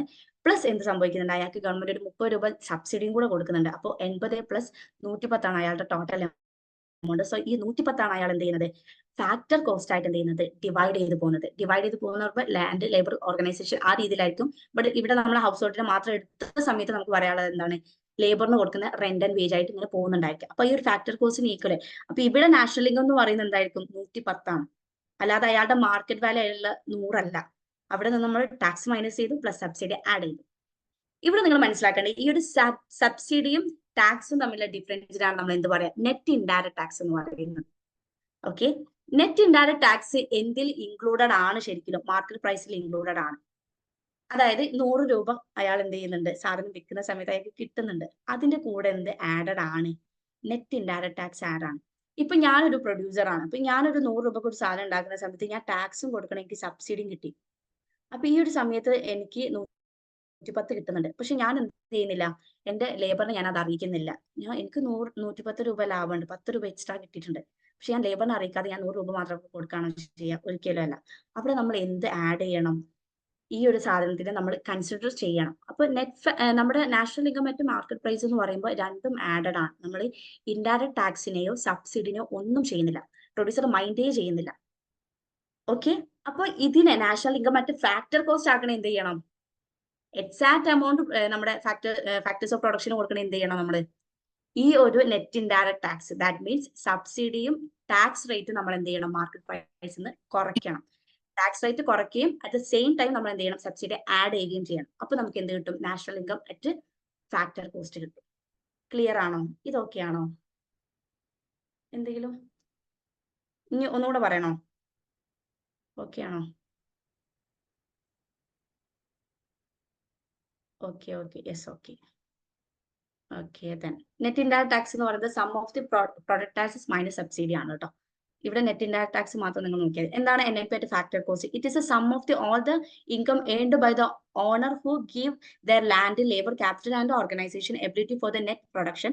National income at factor cost shows how much it costs society on terms of the economic resources to produce net output.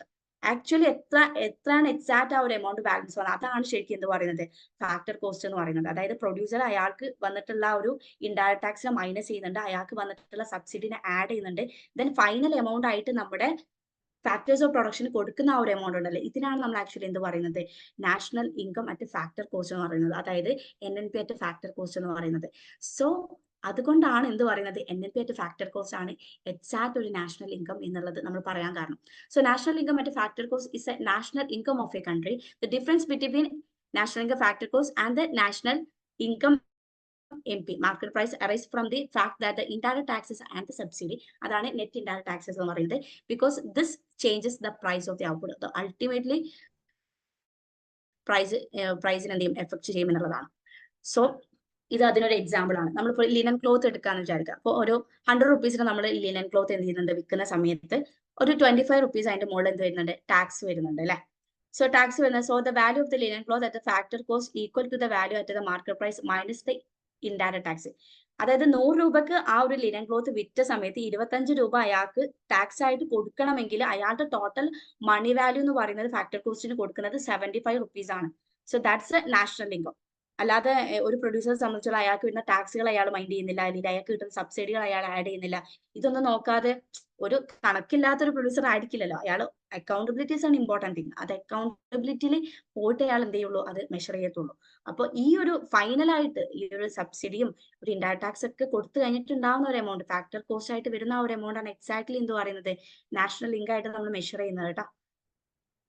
Then similarly, suppose the linen cloth have the subsidy at the 20 per meter and it is sold at the RS 80. Here the consumer have to pay the 80 per meter. Then the factors of production which engaged in the production process will receive the 100 rupees. അതായത് അയാളെ സംബന്ധിച്ചോളം 80 രൂപക്കാണ് അയാളുടെ market price ആയിട്ട് അയാൾക്ക് linen ക്ലോത്തിന്റെ മുകളിൽ കിട്ടിയിട്ടുണ്ടെങ്കിൽ plus 20 rupees അയാൾക്ക് സബ്സിഡി കൂടെ കിട്ടിയിട്ടുണ്ട്. ഒബ്വിയസ്ലി ആ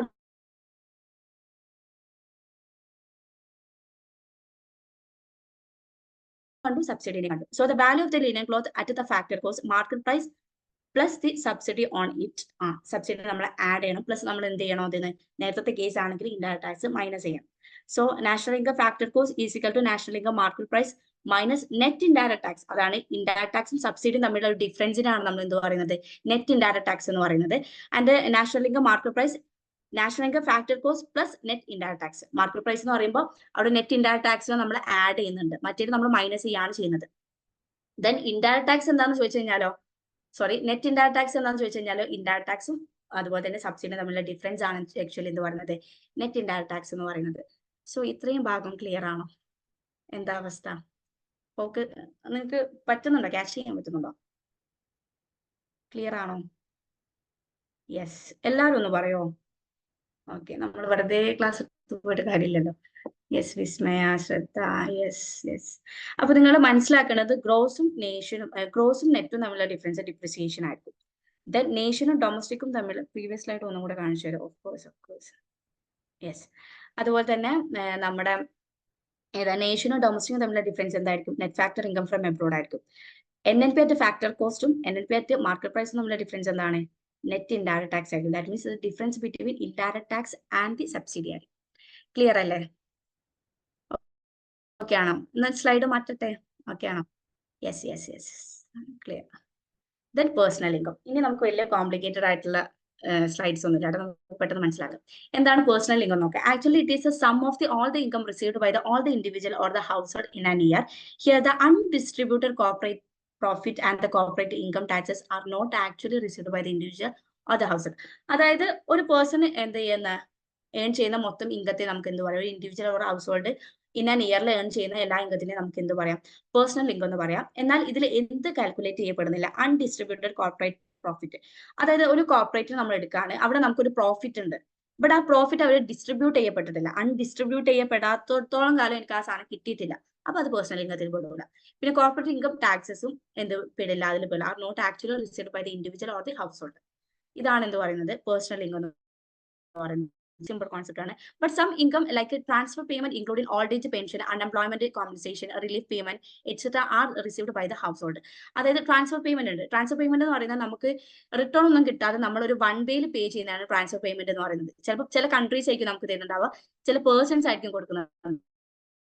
അതുകൊണ്ട് തന്നെ നമുക്കൊരു റിട്ടേണും ഇല്ലാതെ നമ്മൾ കൊടുക്കുന്നതിനാണ് നമ്മൾ എന്ത് പറയുക, ട്രാൻസ്ഫർ പേയ്മെന്റ് എന്ന് പറയുന്നത്, old age pensions, unemployment compensation, ഇതൊക്കെയാണ് ആക്ച്വലി. അൺഎംപ്ലോയ്മെന്റ് കോമ്പൻസേഷൻ എന്ന് പറയുമ്പോൾ ആക്ച്വലി നമ്മൾ സിവിലൊക്കെ രജിസ്റ്റർ ചെയ്യാൻ പോകുന്നില്ല ഒരു സംഭവം. എനിക്ക് അറിയില്ല നിങ്ങൾ എത്ര പേര് ചെയ്തിട്ടുണ്ടെന്നുള്ളത്. സോ അതിനൊക്കെ ഒരു എമൗണ്ട് നമുക്ക് കിട്ടും. നമ്മൾ അൺഎംപ്ലോയിഡ് ആയിരിക്കുമ്പോൾ നമുക്ക് ഒരു എമൗണ്ട് കിട്ടുന്നത്. അപ്പൊ ഇതൊക്കെ എന്താണ്, ഒരു പേഴ്സണെ സംബന്ധിച്ചോളം അയാളുടെ ഒരു ഇൻകം ആണ്. അപ്പൊ അതൊക്കെ എന്തിൽ കൺസിഡർ ചെയ്യപ്പെടും? പേഴ്സണൽ ഇൻകത്തിൽ കൺസിഡർ ചെയ്യപ്പെടും. സോ പേഴ്സണൽ ഇൻകം എന്ന് പറയുന്നത് national income minus society security contribution minus corporate income taxes minus undistributed corporate profit plus transfer payment. ഇതാണ് പേഴ്സണൽ ഇൻകം. ക്ലിയർ ആണോ? ക്ലിയർ?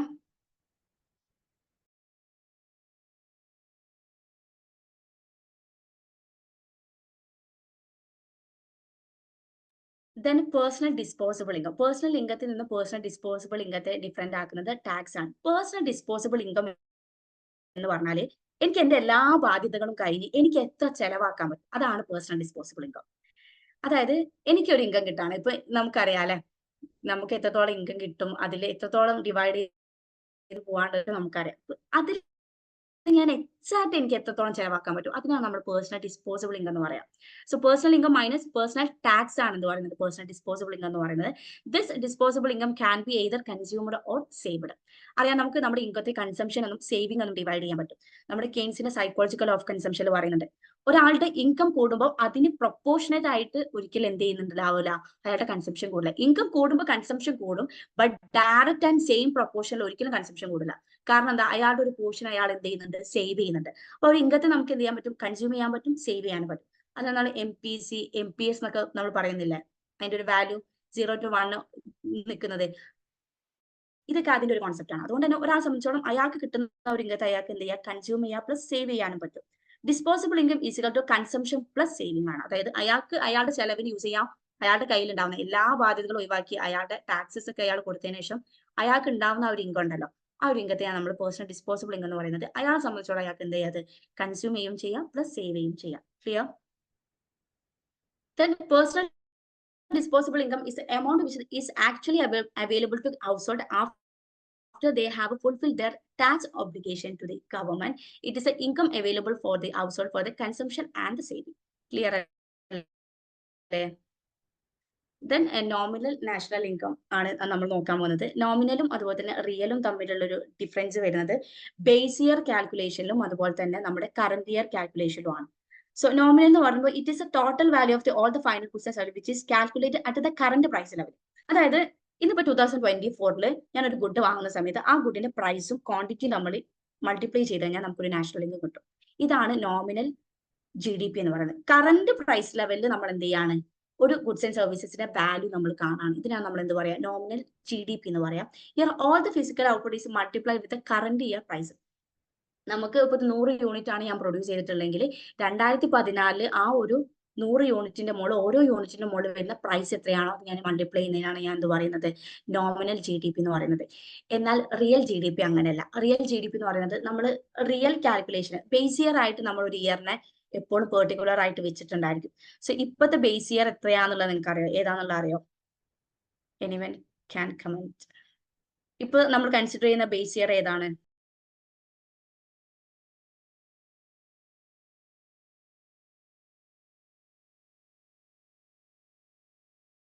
യെസ്, 2011 ആണ് നമ്മൾ എന്ത് പറയുന്നത്, ബേസ് ഇയർ ആയിട്ട് നമ്മൾ കൺസിഡർ ചെയ്യുന്നുണ്ടാവുക. ബേസ് ഇതിൽ നമ്മൾ ഉദ്ദേശിക്കുന്ന അത്രേ ഉള്ളൂ, 2011 വരുന്ന ആ ഒരു പ്രൈസ് ലെവലും ഇപ്പോഴത്തെ ക്വാണ്ടിറ്റി നമ്മൾ എന്ത് ചെയ്യും, നമ്മളൊന്ന് മൾട്ടിപ്ലൈ ചെയ്ത് നോക്കും. ദെൻ ഇപ്പോഴത്തെ പ്രൈസ് ലെവലും ആ ഒരു ക്വാണ്ടിറ്റി നമ്മൾ എന്ത് ചെയ്യും, ജസ്റ്റ് ഒന്ന് മൾട്ടിപ്ലൈ ചെയ്ത് നോക്കും. എന്നിട്ട് നമുക്ക് എന്ത് ചെയ്യും, എക്സാക്ട് ഇൻഫ്ലേഷൻ ലെവൽ നമുക്ക് കാണാൻ പറ്റും. 2011 നിന്ന് എത്രത്തോളം ഇപ്പോഴത്തെ 2024 എത്തിയ സമയത്ത് ആ ഒരു എമൗണ്ടിന്റെ മുകളിൽ പ്രൈസ് ഇൻക്രീസ് ചെയ്തിട്ടുണ്ട് നമുക്ക് എക്സാക്ട് ആയിട്ട് കാൽക്കുലേറ്റ് ചെയ്യാൻ പറ്റും. അപ്പൊ ഈ ഒരു എക്സാക്ട് ഇൻഫ്ലേഷൻ റേറ്റ് കാൽക്കുലേറ്റ് ചെയ്യുക എന്നുള്ളതാണ് ബേസിക്കലി എന്ത് ചെയ്യുന്നത്, നോമിനൽ GDP-യിലും അതുപോലെ തന്നെ നമ്മുടെ ബേസ് ഇയർ GDP-യിലും അതായത് റിയൽ GDP-യിലും നമ്മൾ ബേസിക്കലി നോക്കുന്നത്. സോ ദ റിയൽ GDP എന്ന് പറയുന്നത് general price level trend does not remain constant, it can be rise or fall. അതായത് 2011 വന്നിട്ടുള്ള ഒരു സാധനം 2011 ഞാനൊരു സാധനം മേടിക്കുമ്പോൾ അതേ പ്രൈസ് ലെവൽ അല്ല 2024 നമുക്കറിയാലോ. ഇപ്പം നിങ്ങളൊന്ന് ആലോചിച്ചൊക്കെ, ഞാനൊക്കെ ജനിച്ച സമയത്താണെങ്കിൽ നമുക്ക് ഒരു ലിറ്റർ പാലൊക്കെ ചിലപ്പോ 5 രൂപയൊക്കെ കിട്ടായിരിക്കും. പക്ഷെ ഇപ്പൊ അതല്ല സിറ്റുവേഷൻ. അപ്പൊ ആ ഒരു ഇൻഫ്ലേഷൻ റേറ്റ്, അതായത് ആ പ്രൈസ് ലെവൽ എപ്പോഴും കോൺസ്റ്റന്റ് ആയിരിക്കില്ല. If the prices increases money value will be simply increases rather than their physical output. Money value വളരെയധികം ഇൻക്രിമെന്റ് വരാനുള്ള സാധ്യത ഉണ്ട്. Economic growth consist of the increase in the output rather than the rise in the money value of the output. പലപ്പോഴും എന്ത് ചെയ്യാറുണ്ട്, നിങ്ങളൊന്ന് ആലോചിച്ച് നോക്കുക. അതായത് നമ്മൾ ഓൾറെഡി പറഞ്ഞില്ലേ, നമ്മുടെ നാഷണൽ ഇൻകം നമ്മൾ മെഷർ ചെയ്യണമെങ്കിൽ ഔട്ട്പുട്ട് ഇൻറ്റു എന്ത് ചെയ്താൽ മതി, പ്രൈസ് ലെവൽ ചെയ്താൽ മതി. ഇതാണ് നമ്മൾ നാഷണൽ ഇൻകം മെഷർ ചെയ്യാൻ ഉപയോഗിക്കുന്നത്. അപ്പൊ 2011 ഞാൻ നിങ്ങളൊന്ന് പറയാം, ഇപ്പോ 5 രൂപയാണ് 1 ലിറ്റർ പാലിന്. സോ 100 യൂണിറ്റ് ഉണ്ടെങ്കിൽ എന്റെ നാഷണൽ ഇൻകം എന്ന് പറയുന്നത് എത്രയാണ്? 500 ആയിരിക്കും. ഇതേ സാധനം തന്നെ നിങ്ങളൊന്ന് ആലോചിച്ച് വെക്കുക. 5 രൂപ എന്നുള്ളത് 100 രൂപയായി 2024. എന്ത് സംഭവിക്കും? 100 ഇൻറ്റു 100 ആവും. അപ്പൊ എത്രത്തോളം ഇൻക്രിമെന്റ് വന്നിട്ടുണ്ട്. അപ്പൊ ഈ ഒരു വാല്യൂ നോക്കിയിട്ടാണ് നമ്മൾ നാഷണൽ ഇൻകത്തെ മെഷർ ചെയ്യുക. 2019 ഇതായിരുന്നു ഇതിന്റെ വാല്യൂ, അപ്പൊ ഇതാണ് നമ്മുടെ നാഷണൽ ഇൻകം. അതുപോലെ തന്നെ ഇതിൽ ഇതായിരുന്നു വാല്യൂ, അപ്പൊ ഇതാണ് നമ്മുടെ നാഷണൽ ഇൻകം. അപ്പൊ ഇക്കണോമിയിൽ എന്ത് സംഭവിച്ചിട്ടുണ്ട്? ഗ്രോത്ത് സംഭവിച്ചിട്ടുണ്ട്. ബട്ട് നമ്മൾ എന്ത് കൺസിഡർ ചെയ്യില്ല? പ്രൈസ് ലെവൽ നമ്മൾ കൺസിഡർ ചെയ്യില്ല. അതുകൊണ്ടാണ് നമ്മൾ എന്ത് ചെയ്യുന്നത്? ബേസ് ഇയറിനെ ബേസ് ആക്കി വെക്കുന്നത്. 2011 എന്ന് പറയുന്ന ഒരു ബേസ് ഇയറിനെ നമ്മൾ വെക്കുന്നത് ആ ഒരു കമ്പാരിസൺ നടത്താൻ വേണ്ടിയിട്ട്. എത്രത്തോളം പ്രൈസ് ലെവലിൽ ഇൻക്രിമെന്റ് വന്നിട്ടുണ്ട് അത് കൺസിഡർ ചെയ്തിട്ട് നമ്മൾ പറയും എന്താണ്, എത്രത്തോളം ഗ്രോത്ത് അച്ചീവ് ചെയ്യാൻ പറ്റിയിട്ടുണ്ട്. ക്ലിയർ അല്ലേ? Economic growth consist of the increase in the output. ഇതാണ് നമ്മൾ പറഞ്ഞിട്ടുള്ള മെയിൻ പോയിന്റ് എന്ന് പറയുന്നത്. So in order to find out whether the real national output has increase or decreased ആണോ, we calculate the national income at the constant price. National income calculate ചെയ്യുന്നത് എന്തിന്റെ ബേസിലായിരിക്കണം? Constant പ്രൈസിലായിരിക്കും, അതായത് ബേസ് ഇയർ പ്രൈസിലായിരിക്കണം. Clear ആണോ? Clear ആണോ? Clear? Yes. ഇനി നമ്മൾ GNP ഗ്യാപ്പ് ആണ് നോക്കുന്നത്. GNP ഗ്യാപ്പ് എന്ന് പറയുമ്പോൾ it's A difference between potential GNP and the actual GNP. Potential GNP എന്ന് പറയുന്നത് എന്താ? നമ്മൾ പറയില്ല അവന് ഭയങ്കര പൊട്ടൻഷ്യൽ ആണെന്ന് പറയില്ലേ, അവന് ഭയങ്കര പൊട്ടൻഷ്യൽ ആണ് നമ്മൾ പറയില്ലേ. എന്താണ്? അതായത് നമ്മുടെ മാക്സിമം എഫിഷ്യൻസി ആണ്. നമുക്ക് നമ്മുടെ എല്ലാ റിസോഴ്സും ഉപയോഗിച്ചിട്ട് നമുക്ക് എത്രത്തോളം പ്രൊഡ്യൂസ് ചെയ്യാൻ പറ്റും, അതാണ് മാക്സിമം എഫിഷ്യൻസി ആണ്. ഇതിനെ നമ്മൾ എന്ത് പറയുന്നത്? പൊട്ടൻഷ്യൽ എന്ന് പറയുന്നത്. ആക്ച്വൽ എന്ന് പറയുന്നത് ആക്ച്വലി എന്താണോ നമുക്ക് ഉത്പാദിപ്പിക്കാൻ പറ്റിയിട്ടുള്ളത് അതാണ് ആക്ച്വലി. ഇപ്പോ ഒരു കമ്പനിയെ സംബന്ധിച്ചോളം അയാൾക്ക് ആ ഒരു കമ്പനിക്ക് ഒരു 200 യൂണിറ്റ് പ്രൊഡക്റ്റ് ഉണ്ടാക്കാൻ പറ്റും. ഇപ്പൊ ഞാൻ പറയാണ് എന്റെ ഫ്രണ്ടിന്റെ കമ്പനിയാണത്, എനിക്ക് തോന്നുന്നു ഭയങ്കര പൊട്ടൻഷ്യൽ ആണ്, അവിടുത്തെ എഫിഷ്യൻസി ആണെങ്കിൽ എല്ലാം അടിപൊളിയാണ്. അപ്പൊ ഒരു 200 യൂണിറ്റ് എങ്കിലും അവർക്ക് പ്രൊഡ്യൂസ് ചെയ്യാൻ പറ്റുന്നു. അതാണ് ഞാൻ എക്സ്പെക്ട് ചെയ്യുന്ന ഒരു പൊട്ടൻഷ്യൽ എന്ന് പറയുന്നത്. പക്ഷെ എന്തൊക്കെയോ സർക്കംസ്റ്റാൻസസ് കാരണം അവർക്ക് ആ ഒരു ഇയറിൽ 100 യൂണിറ്റ് പ്രൊഡ്യൂസ് ചെയ്യാൻ പറ്റുള്ളൂ. അതാണ് ആക്ച്വൽ GNP. അപ്പൊ GNP ഗ്യാപ്പ് എന്ന് പറയുമ്പോൾ ഇത് തമ്മിലുള്ള ഒരു difference, potential GNP minus actual GNP. അപ്പൊ 200-ൽ നിന്ന് ആക്ച്വൽ GNP മൈനസ് ചെയ്യുക, 100 മൈനസ് ചെയ്ത് കഴിഞ്ഞാൽ അവിടെ GNP ഗ്യാപ്പ് എന്ന് പറഞ്ഞാൽ എത്ര ആയിരിക്കും? 100 തന്നെ ആയിരിക്കും. സോ പൊട്ടൻഷ്യൽ GNP എന്ന് പറയുമ്പോൾ ഫുള്ളി കപ്പാസിറ്റി GNP ആയിരിക്കും. ആക്ച്വൽ GNP എന്ന് പറയുമ്പോൾ ആക്ച്വലി അറ്റൈൻഡ് GNP ആയിരിക്കും. Generally actual GNP is less than potential GNP, more gap ഉണ്ടാവുന്നതാണ് പറയുന്നത്. ഇവിടെ നിങ്ങൾ മനസ്സിലാക്കുന്ന ഒരു കാര്യം എന്താ വെച്ചാൽ, നമ്മുടെ ഒരു അഡ്വാൻസ് കൺട്രിയെ സംബന്ധിച്ചോളം ഈ ഒരു GNP ഗ്യാപ്പ് കുറവായിരിക്കും. വൈ? നിങ്ങൾ തന്നെ പറ. ഒരു അഡ്വാൻസ്ഡ് ആയിട്ടുള്ള ഒരു കൺട്രിയിൽ ഈ ഒരു GNP ഗ്യാപ്പ് കുറവായിരിക്കും, വളരെ കുറവായിരിക്കും. എന്തുകൊണ്ടാണ്? Reason why?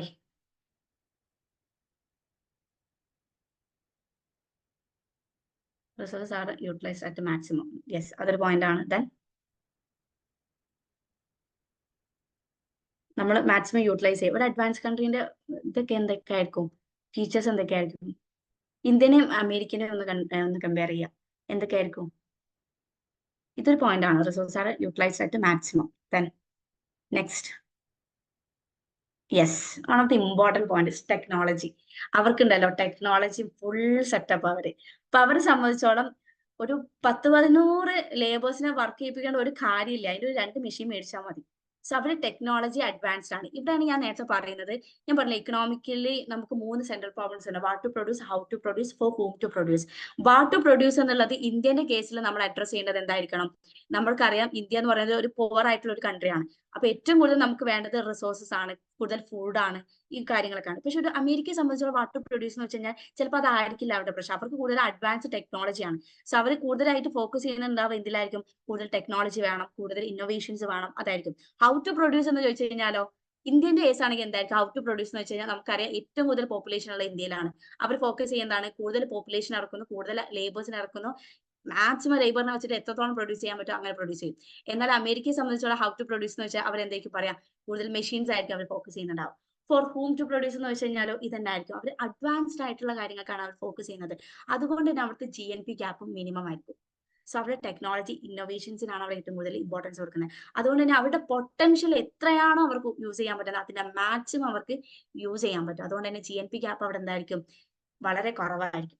സോ ഞാൻ പറഞ്ഞല്ലോ, ഈ ഒരു GNP ഗ്യാപ്പ് ഉണ്ടാവാനുള്ള ഒരു റീസൺ എന്ന് പറയുന്നത്, ഇന്ത്യയിലൊക്കെ ആണെങ്കിൽ ബേസിക്കലി PG ചെയ്യാനുള്ള റീസൺ എന്ന് പറയുന്നത് ഐഡിയൽ കപ്പാസിറ്റി, അതുപോലെ തന്നെ അൺഎംപ്ലോയ്മെന്റ്, പിന്നെ low productivity of the labour force, പിന്നെ GNP gap will be very low in the advanced countries. അതും കൂടെ നിങ്ങൾ എന്ത് ചെയ്യുക, ഫോക്കസ് ചെയ്യും. ഇങ്ങനെ ക്വസ്റ്റ്യൻസ് വരും എന്നുള്ളതാണ്.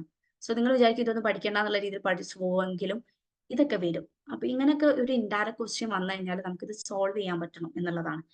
Okay, green GDP one of the important point ആണ്. സോ നമ്മുടെ എൻവയോൺമെന്റൽ എക്കണോമിക്സ്.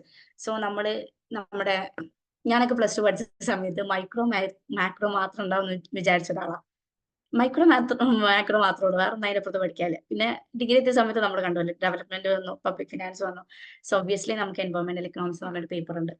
സോ ബേസിക്കലി ഏതൊരു നേഷനും ഒരു സാധനം ഉണ്ടാക്കുമ്പോൾ എൻവയോൺമെന്റിനെ കൺസിഡർ ചെയ്യണം. എൻവയോൺമെന്റൽ ഡീഗ്രേഡേഷൻ ഉണ്ടാക്കിയിട്ട് നമ്മൾ എന്ത് ഉണ്ടാക്കിയിട്ടും കാര്യമില്ല. ഇപ്പൊ നമുക്കറിയാലോ, നമ്മൾ റീസെന്റ് കേൾക്കുന്ന ഓരോ വാർത്തകളുണ്ട്. വൈ നമ്മൾ കുറേ അങ്ങോട്ട് ഉണ്ടാക്കുകയാണ്, എല്ലാ സാധനങ്ങളും കുറേ ഉണ്ടാക്കുക, കൂടുതൽ ഡെവലപ്പ് ആവും, നമ്മൾ എൻവയോൺമെന്റിനെ അത്രയും നമ്മൾ എന്ത് ചെയ്യുന്നുണ്ട്, മൈൻഡ് ചെയ്യാതൊക്കെ ഉണ്ട്. അപ്പൊ ഗ്രീൻ GDP എന്ന് പറയുമ്പോൾ, ഗ്രീൻ എന്ന് കേൾക്കുമ്പോൾ തന്നെ നിങ്ങൾ മനസ്സിലാക്കുക, GDP കാൽക്കുലേറ്റ് ചെയ്യുമ്പോൾ നമ്മൾ എന്ത് കൺസിഡർ ചെയ്യണം, നമ്മുടെ എൻവയോൺമെന്റൽ ഡാമേജ് നമ്മൾ കൺസിഡർ ചെയ്യണം. സോ നമ്മുടെ എൻവയോൺമെന്റൽ എക്കണോമിക്സ്, നമ്മൾ വെൽഫെയർ എക്കണോമിക്സ് എന്ന് പറഞ്ഞിട്ടുള്ള ഒരു ബ്രാഞ്ച് ഓഫ് സ്റ്റഡി തന്നെ ഉണ്ട്. നമ്മുടെ സ്കൂൾ ഓഫ് തോട്ട്സ് ഉണ്ടല്ലോ, അല്ലെങ്കിൽ വെൽഫെയർ എക്കണോമിക്സ് എന്ന് പറഞ്ഞൊരു ബ്രാഞ്ച് ഓഫ് സ്റ്റഡീസ് ഉണ്ട്. അതായത് എഫിഷ്യൻസി അല്ലെങ്കിൽ ഒരു വെൽഫെയർ ആക്ച്വലി ഉണ്ടാവണമെങ്കിൽ ഇക്കണോമിയിൽ എത്രത്തോളം GDP ഉണ്ടാക്കി എന്നതിലല്ല കാര്യം, ആ GDP ഉണ്ടാക്കുന്ന സമയത്ത് എത്രത്തോളം എൻവയോൺമെന്റൽ ഗുഡായിട്ട് ആ ഒരു ഗുഡ് പ്രൊഡ്യൂസ് ചെയ്തിട്ടുണ്ട് അതിലും കാര്യമുണ്ട്. സോഷ്യൽ കോസ്റ്റ് എന്ന് പറഞ്ഞൊരു സാധനം നമുക്ക് പഠിക്കാനുണ്ട്. ഒരു പ്രൊഡ്യൂസറെ സംബന്ധിച്ചോളം ആ ഒരു പ്രൊഡ്യൂസറിന്റെ ഫൈനൽ ഔട്ട്പുട്ടിന്റെ മുകളിൽ വരുന്ന കോസ്റ്റ് മാത്രമല്ല നമ്മൾ കൺസിഡർ ചെയ്യേണ്ടത്, മറിച്ച് ആ ഒരു സാധനം ഉണ്ടാക്കുന്ന സമയത്ത് ആ പ്രൊഡ്യൂസർ എത്രത്തോളം എൻവയോൺമെന്റൽ ഡാമേജ് ഉണ്ടാക്കിയിട്ടുണ്ട്, ആ ഒരു കോസ്റ്റും കൂടെ അയാൾ എന്ത് ചെയ്യണം, അയാൾ നോക്കണം എന്നുള്ളതാണ്. നമുക്കറിയാം പിഗൂവിയൻ ടാക്സ് എന്ന് പറഞ്ഞൊരു കോൺസെപ്റ്റ് ഉണ്ട്. ബേസിക്കലി നമുക്ക് പഠിക്കാനുള്ളതാണ്. അതിൽ ഉദ്ദേശിക്കുന്നത് എത്രേ ഉള്ളൂ, അതായത് എന്തെങ്കിലും ഒരു ഹാർംഫുൾ ആയിട്ടുള്ള ഒരു പ്രൊഡക്റ്റ് ഒരാൾ ഉണ്ടാക്കുന്നുണ്ടെങ്കിൽ അയാളില്ലേ ആ ഒരു ഇതിൽ വരുന്ന ആ ഒരു ഡാമേജിന് അയാൾ എന്ത് ചെയ്യണം, ടാക്സ് പേ ചെയ്യണം.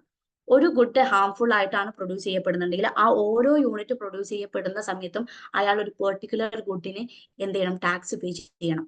ഈ ടാക്സിന്റെ ബേർഡൻ കൂടുന്ന സമയത്ത് അയാൾ ഒബ്വിയസ്ലി എന്ത് ചെയ്യും, അതിന്റെ പ്രൊഡക്ഷൻ കുറയ്ക്കും എന്നുള്ളതാണ്.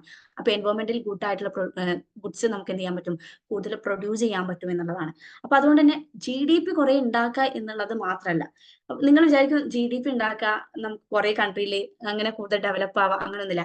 എക്കണോമിക്സ് എന്ന് പറയുന്നത് ഈ ഗുഡ്സ് ആൻഡ് സർവീസസ് ഉണ്ടാക്കാൻ മാത്രമല്ല, എക്കണോമിക്സിന് ഡിഫറെന്റ് പേപ്പേഴ്സ് ഉണ്ട്, വെൽഫെയർ എക്കണോമിക്സ്, അതുപോലെ തന്നെ പബ്ലിക് ഫിനാൻസ്, അതിലൊക്കെ എക്സ്റ്റേണാലിറ്റി നമ്മൾ പഠിക്കും. അപ്പൊ ഇവിടെയൊക്കെയാണ് ഇതിന്റെ ഒരു ഏറ്റവും ഇമ്പോർട്ടൻസ് പറയുന്നത്. 1990s ഇതിന്റെ ഏറ്റവും കൂടുതൽ പോപ്പുലാരിറ്റി വരുന്നത്. Green traditional GDP minus the എൻവയോൺമെന്റൽ ആൻഡ് ഇക്കോളജിക്കൽ ഡാമേജ് എന്നുള്ളതാണ്. അപ്പോൾ നമ്മുടെ എൻവയോൺമെന്റിൽ ഉണ്ടാവുന്ന പ്രശ്നങ്ങൾ നമ്മൾ എന്ത് ചെയ്യണം, അത് മൈനസ് ചെയ്യണം എന്നുള്ളതാണ്. ഇത് ഗ്രീൻ GDP റിഫ്ലക്ട് ദ എൻവയോൺമെന്റൽ ഡീഗ്രേഡേഷൻ, എൻവയോൺമെന്റിൽ എത്രത്തോളം ഡാമേജ് ഉണ്ടാവുന്നോ അതും കൂടെ നമ്മൾ എന്ത് ചെയ്യണം, കൺസിഡർ ചെയ്യണം. എന്നിട്ട് വേണം നമ്മൾ എന്ത് ചെയ്യേണ്ടത്, GDP കാൽക്കുലേറ്റ് ചെയ്യാം. So that's a thing. So measurement of national income. So ഇന്ന് എടുക്കണോ അതോ വേറൊരു ക്ലാസ്സിൽ എടുക്കണോ, എന്താണ്, നമുക്ക് കുറച്ചുള്ള 3 മെത്തേഡ് പഠിക്കാനുള്ളൂ, നമുക്ക് ഇന്ന് എടുത്താലോ? ഓക്കെ അല്ലേ? 9, 8 ഇന്ന് എടുക്കണോ? 3 method, product method, expenditure method and the final thing. ഇന്ന് എടുക്കാം. ഓക്കെ ആണ്? എല്ലാരും ഓക്കെ ആണോ? നാളൊക്കെ ഒരുപാട് പരിപാടിയൊക്കെ ഉണ്ടാവില്ലല്ലേ? എല്ലാരും ഓക്കെ ആണോ? ഹർഷാന ഓക്കെ ആണ്? പാട്ടപ്പെടുത്താൻ യെസ്. ഇതുവരെ പഠിച്ചതില് ഇതുവരെ ഞാൻ പറഞ്ഞത് നിങ്ങൾ ഓക്കെ അല്ലേ? ഇനി എന്തെങ്കിലും ഞാൻ റിപ്പീറ്റ് ചെയ്ത് പറയണോ? ക്ലിയർന്ന് ജസ്റ്റ് മെസ്സേജ് ഇട്ടാൽ മതി. യെസ്, ക്ലിയർ ആണെങ്കിൽ ക്ലിയർ. ഓക്കെ. സോ നമ്മൾ മെത്തേഡ് ഓഫ് മെഷറിംഗ് നാഷണൽ ഇൻകത്തിലേക്കാണ് പോകുന്നത്. സോ നമുക്ക് 3 മെത്തേഡാണ് ഇതിൽ പഠിക്കാനുള്ളത്. ഒന്ന് പ്രൊഡക്റ്റ് മെത്തേഡ്, ഒന്ന് ഇൻകം മെത്തേഡ്, ഒന്ന് എക്സ്പെൻഡിച്ചർ മെത്തേഡ്. സോ നേരത്തെ ഞാൻ പറഞ്ഞ പോലെ തന്നെ national income is equal to national product is equal to national expenditure എന്നുള്ളതാണ്. അപ്പൊ ഈ ഒരു 3 എണ്ണത്തിലും കാൽക്കുലേറ്റ് ചെയ്യുകയാണെങ്കിൽ നമുക്ക് നാഷണൽ ഇൻകം കിട്ടും എന്നുള്ളതാണ്. ബട്ട് ഏറ്റവും ഇമ്പോർട്ടന്റ് ആയിട്ടുള്ള കാര്യം, ഇതിൽ ഒരു മെത്തേഡ് മാത്രം യൂസ് ചെയ്തിട്ടാണ് നമ്മൾ നാഷണൽ ഇൻകം മെഷർ ചെയ്യണതെങ്കിൽ അതിന്റെ എക്സാക്ട് ആക്യുറേറ്റ് ആയിട്ടുള്ള ഡാറ്റ നമ്മുടെ കയ്യിൽ ഉണ്ടാവും. അതായത് മൊത്തം ഗുഡ്സ് ആൻഡ് സർവീസ് നിങ്ങളൊന്ന് ആലോചിച്ചൊക്കെ, ഈ എന്താ പറയാ, ഇന്ത്യയിൽ ഉണ്ടാക്കുന്ന എല്ലാ ഗുഡ്സ് ആൻഡ് സർവീസസിന്റെ അക്കൗണ്ടബിലിറ്റി നമുക്ക് മെഷർ ചെയ്യാൻ പറ്റും. ഇപ്പൊ ഫോർ എക്സാമ്പിൾ നമ്മുടെ ഈ കൊറോണന്റെ ടൈമിലൊക്കെ നമുക്കറിയാം ഹോം ബേക്കേഴ്സ് കുറെ ഉണ്ടായിരുന്നു അല്ലെ, ഒരുപാട് കേക്ക് ഉണ്ടാക്കുന്നവരൊക്കെ ഉണ്ടായിരുന്നു അല്ലെ. പിന്നീട് അതിൽ നിന്ന് കുറെ ഇൻകം ജനറേറ്റ് ചെയ്യാൻ പറ്റിയിട്ടുണ്ട് ഒരുപാട് പേർക്ക്. പിന്നീട് എന്ത് വന്നു, അതിന് മുകളിലൊരു ടാക്സിന്റെ ഒരു സാധനം വന്നു. അവരത് രജിസ്റ്റർ ചെയ്യണം എന്നുള്ള ഒരു സാധനം വന്നു. ഈ ഒരു ടാക്സ് അല്ലെങ്കിൽ രജിസ്റ്റർ ചെയ്യാന്ന് പറയുന്നത് അവരെ ബുദ്ധിമുട്ടിപ്പിക്കുക ആ ഒരു പ്രശ്നം കൊണ്ട് മാത്രമല്ല, ഇതിന്റെയൊക്കെ ഒരു അക്കൗണ്ടബിലിറ്റി നേഷന് വേണം എന്നുള്ളതുകൊണ്ടാണ്. ഏതൊരു സാധനം നമ്മൾ ഇന്ത്യയിൽ സെയിൽ ചെയ്യുന്നുണ്ടെങ്കിലും അതിന്റെ accountability as an important thing. പിന്നെ അതുപോലെ തന്നെ നമുക്കറിയാം തട്ടുകട. ഇപ്പൊ ഞാനൊക്കെ വർക്ക് ചെയ്യുന്ന സ്ഥലത്ത് എന്നും ഡെയിലി ഞാൻ ചായ കുടിക്കാൻ പോകുന്ന ഒരു കട ഉണ്ട്. അത് കുറച്ച് ദിവസമായിട്ട് തുറക്കുന്നില്ല. അപ്പൊ ഞാൻ ചോദിച്ചു എന്തായിരുന്നു പ്രശ്നം എന്ന് വെച്ചാൽ പറഞ്ഞു അവിടുത്തെ ഒരു പഞ്ചായത്ത് പറഞ്ഞിട്ടുണ്ടായിരുന്നത് അതിന്റെ ഒരു സർട്ടിഫിക്കേഷൻ കാണിക്കണം എന്നുള്ളതാണ്. ഈ സർട്ടിഫിക്കേഷൻ കാണിക്കുന്നത് എന്തിനാ?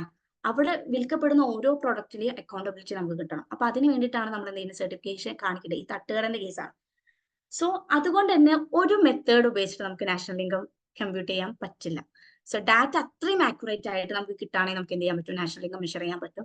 അല്ലാതെ ഒരു മെത്തേഡ് ഉപയോഗിച്ചുകൊണ്ട് നമുക്ക് നാഷണൽ ഇൻകം മെഷർ ചെയ്യാൻ പറ്റില്ല. അതുകൊണ്ട് തന്നെ കമ്പൈൻഡ് വേർഷൻ ആയിട്ട് നമ്മൾ ഉപയോഗിക്കുന്നുണ്ടാവും. ഡാറ്റ അത്രയും ആക്യുറേറ്റ് ആണെങ്കിൽ ഇറ്റ്സ് ഓക്കെ, നമുക്ക് ഉപയോഗിക്കാം. പക്ഷെ നിങ്ങളൊന്ന് ആലോചിച്ച് നോക്കുക, എത്രത്തോളം ആക്യുറേറ്റ് ആയിട്ടുള്ള ഡാറ്റ, അതായത് ഓരോ ഗുഡ്സ് ആൻഡ് സർവീസസും ഓരോ ഫൈനൽ ഗുഡ്സ് ആൻഡ് സർവീസസിന്റെ മുകളിൽ വരുന്ന ആ ഒരു മണി വാല്യൂനെ, ഇന്ത്യയിലെ എല്ലാ ഫൈനൽ ഗുഡ്സ് ആൻഡ് സർവീസിന്റെ മുകളിലുള്ള മണി വാല്യൂന്റെ എക്സാക്ട് ഡാറ്റ നമ്മുടെ കയ്യിലുണ്ടോ എന്നൊക്കെ ആലോചിച്ച് നോക്കുക. അത് മാത്രം ജസ്റ്റ് ഫോക്കസ് ചെയ്താൽ മതി. Okay. The estimation the national income is an indiscriminate task of the government. However, the estimating national income is an extremely complicated and a gigantic task.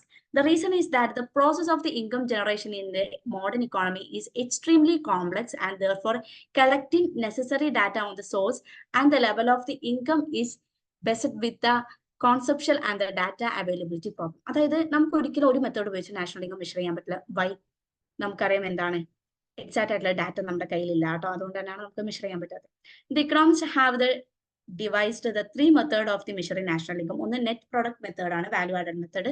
ഒന്ന് ഫാക്ടർ ഇൻകം മെത്തേഡ് ആണ്. രണ്ട് expenditure method. മൂന്നാമത്തത് expenditure method ആണ്.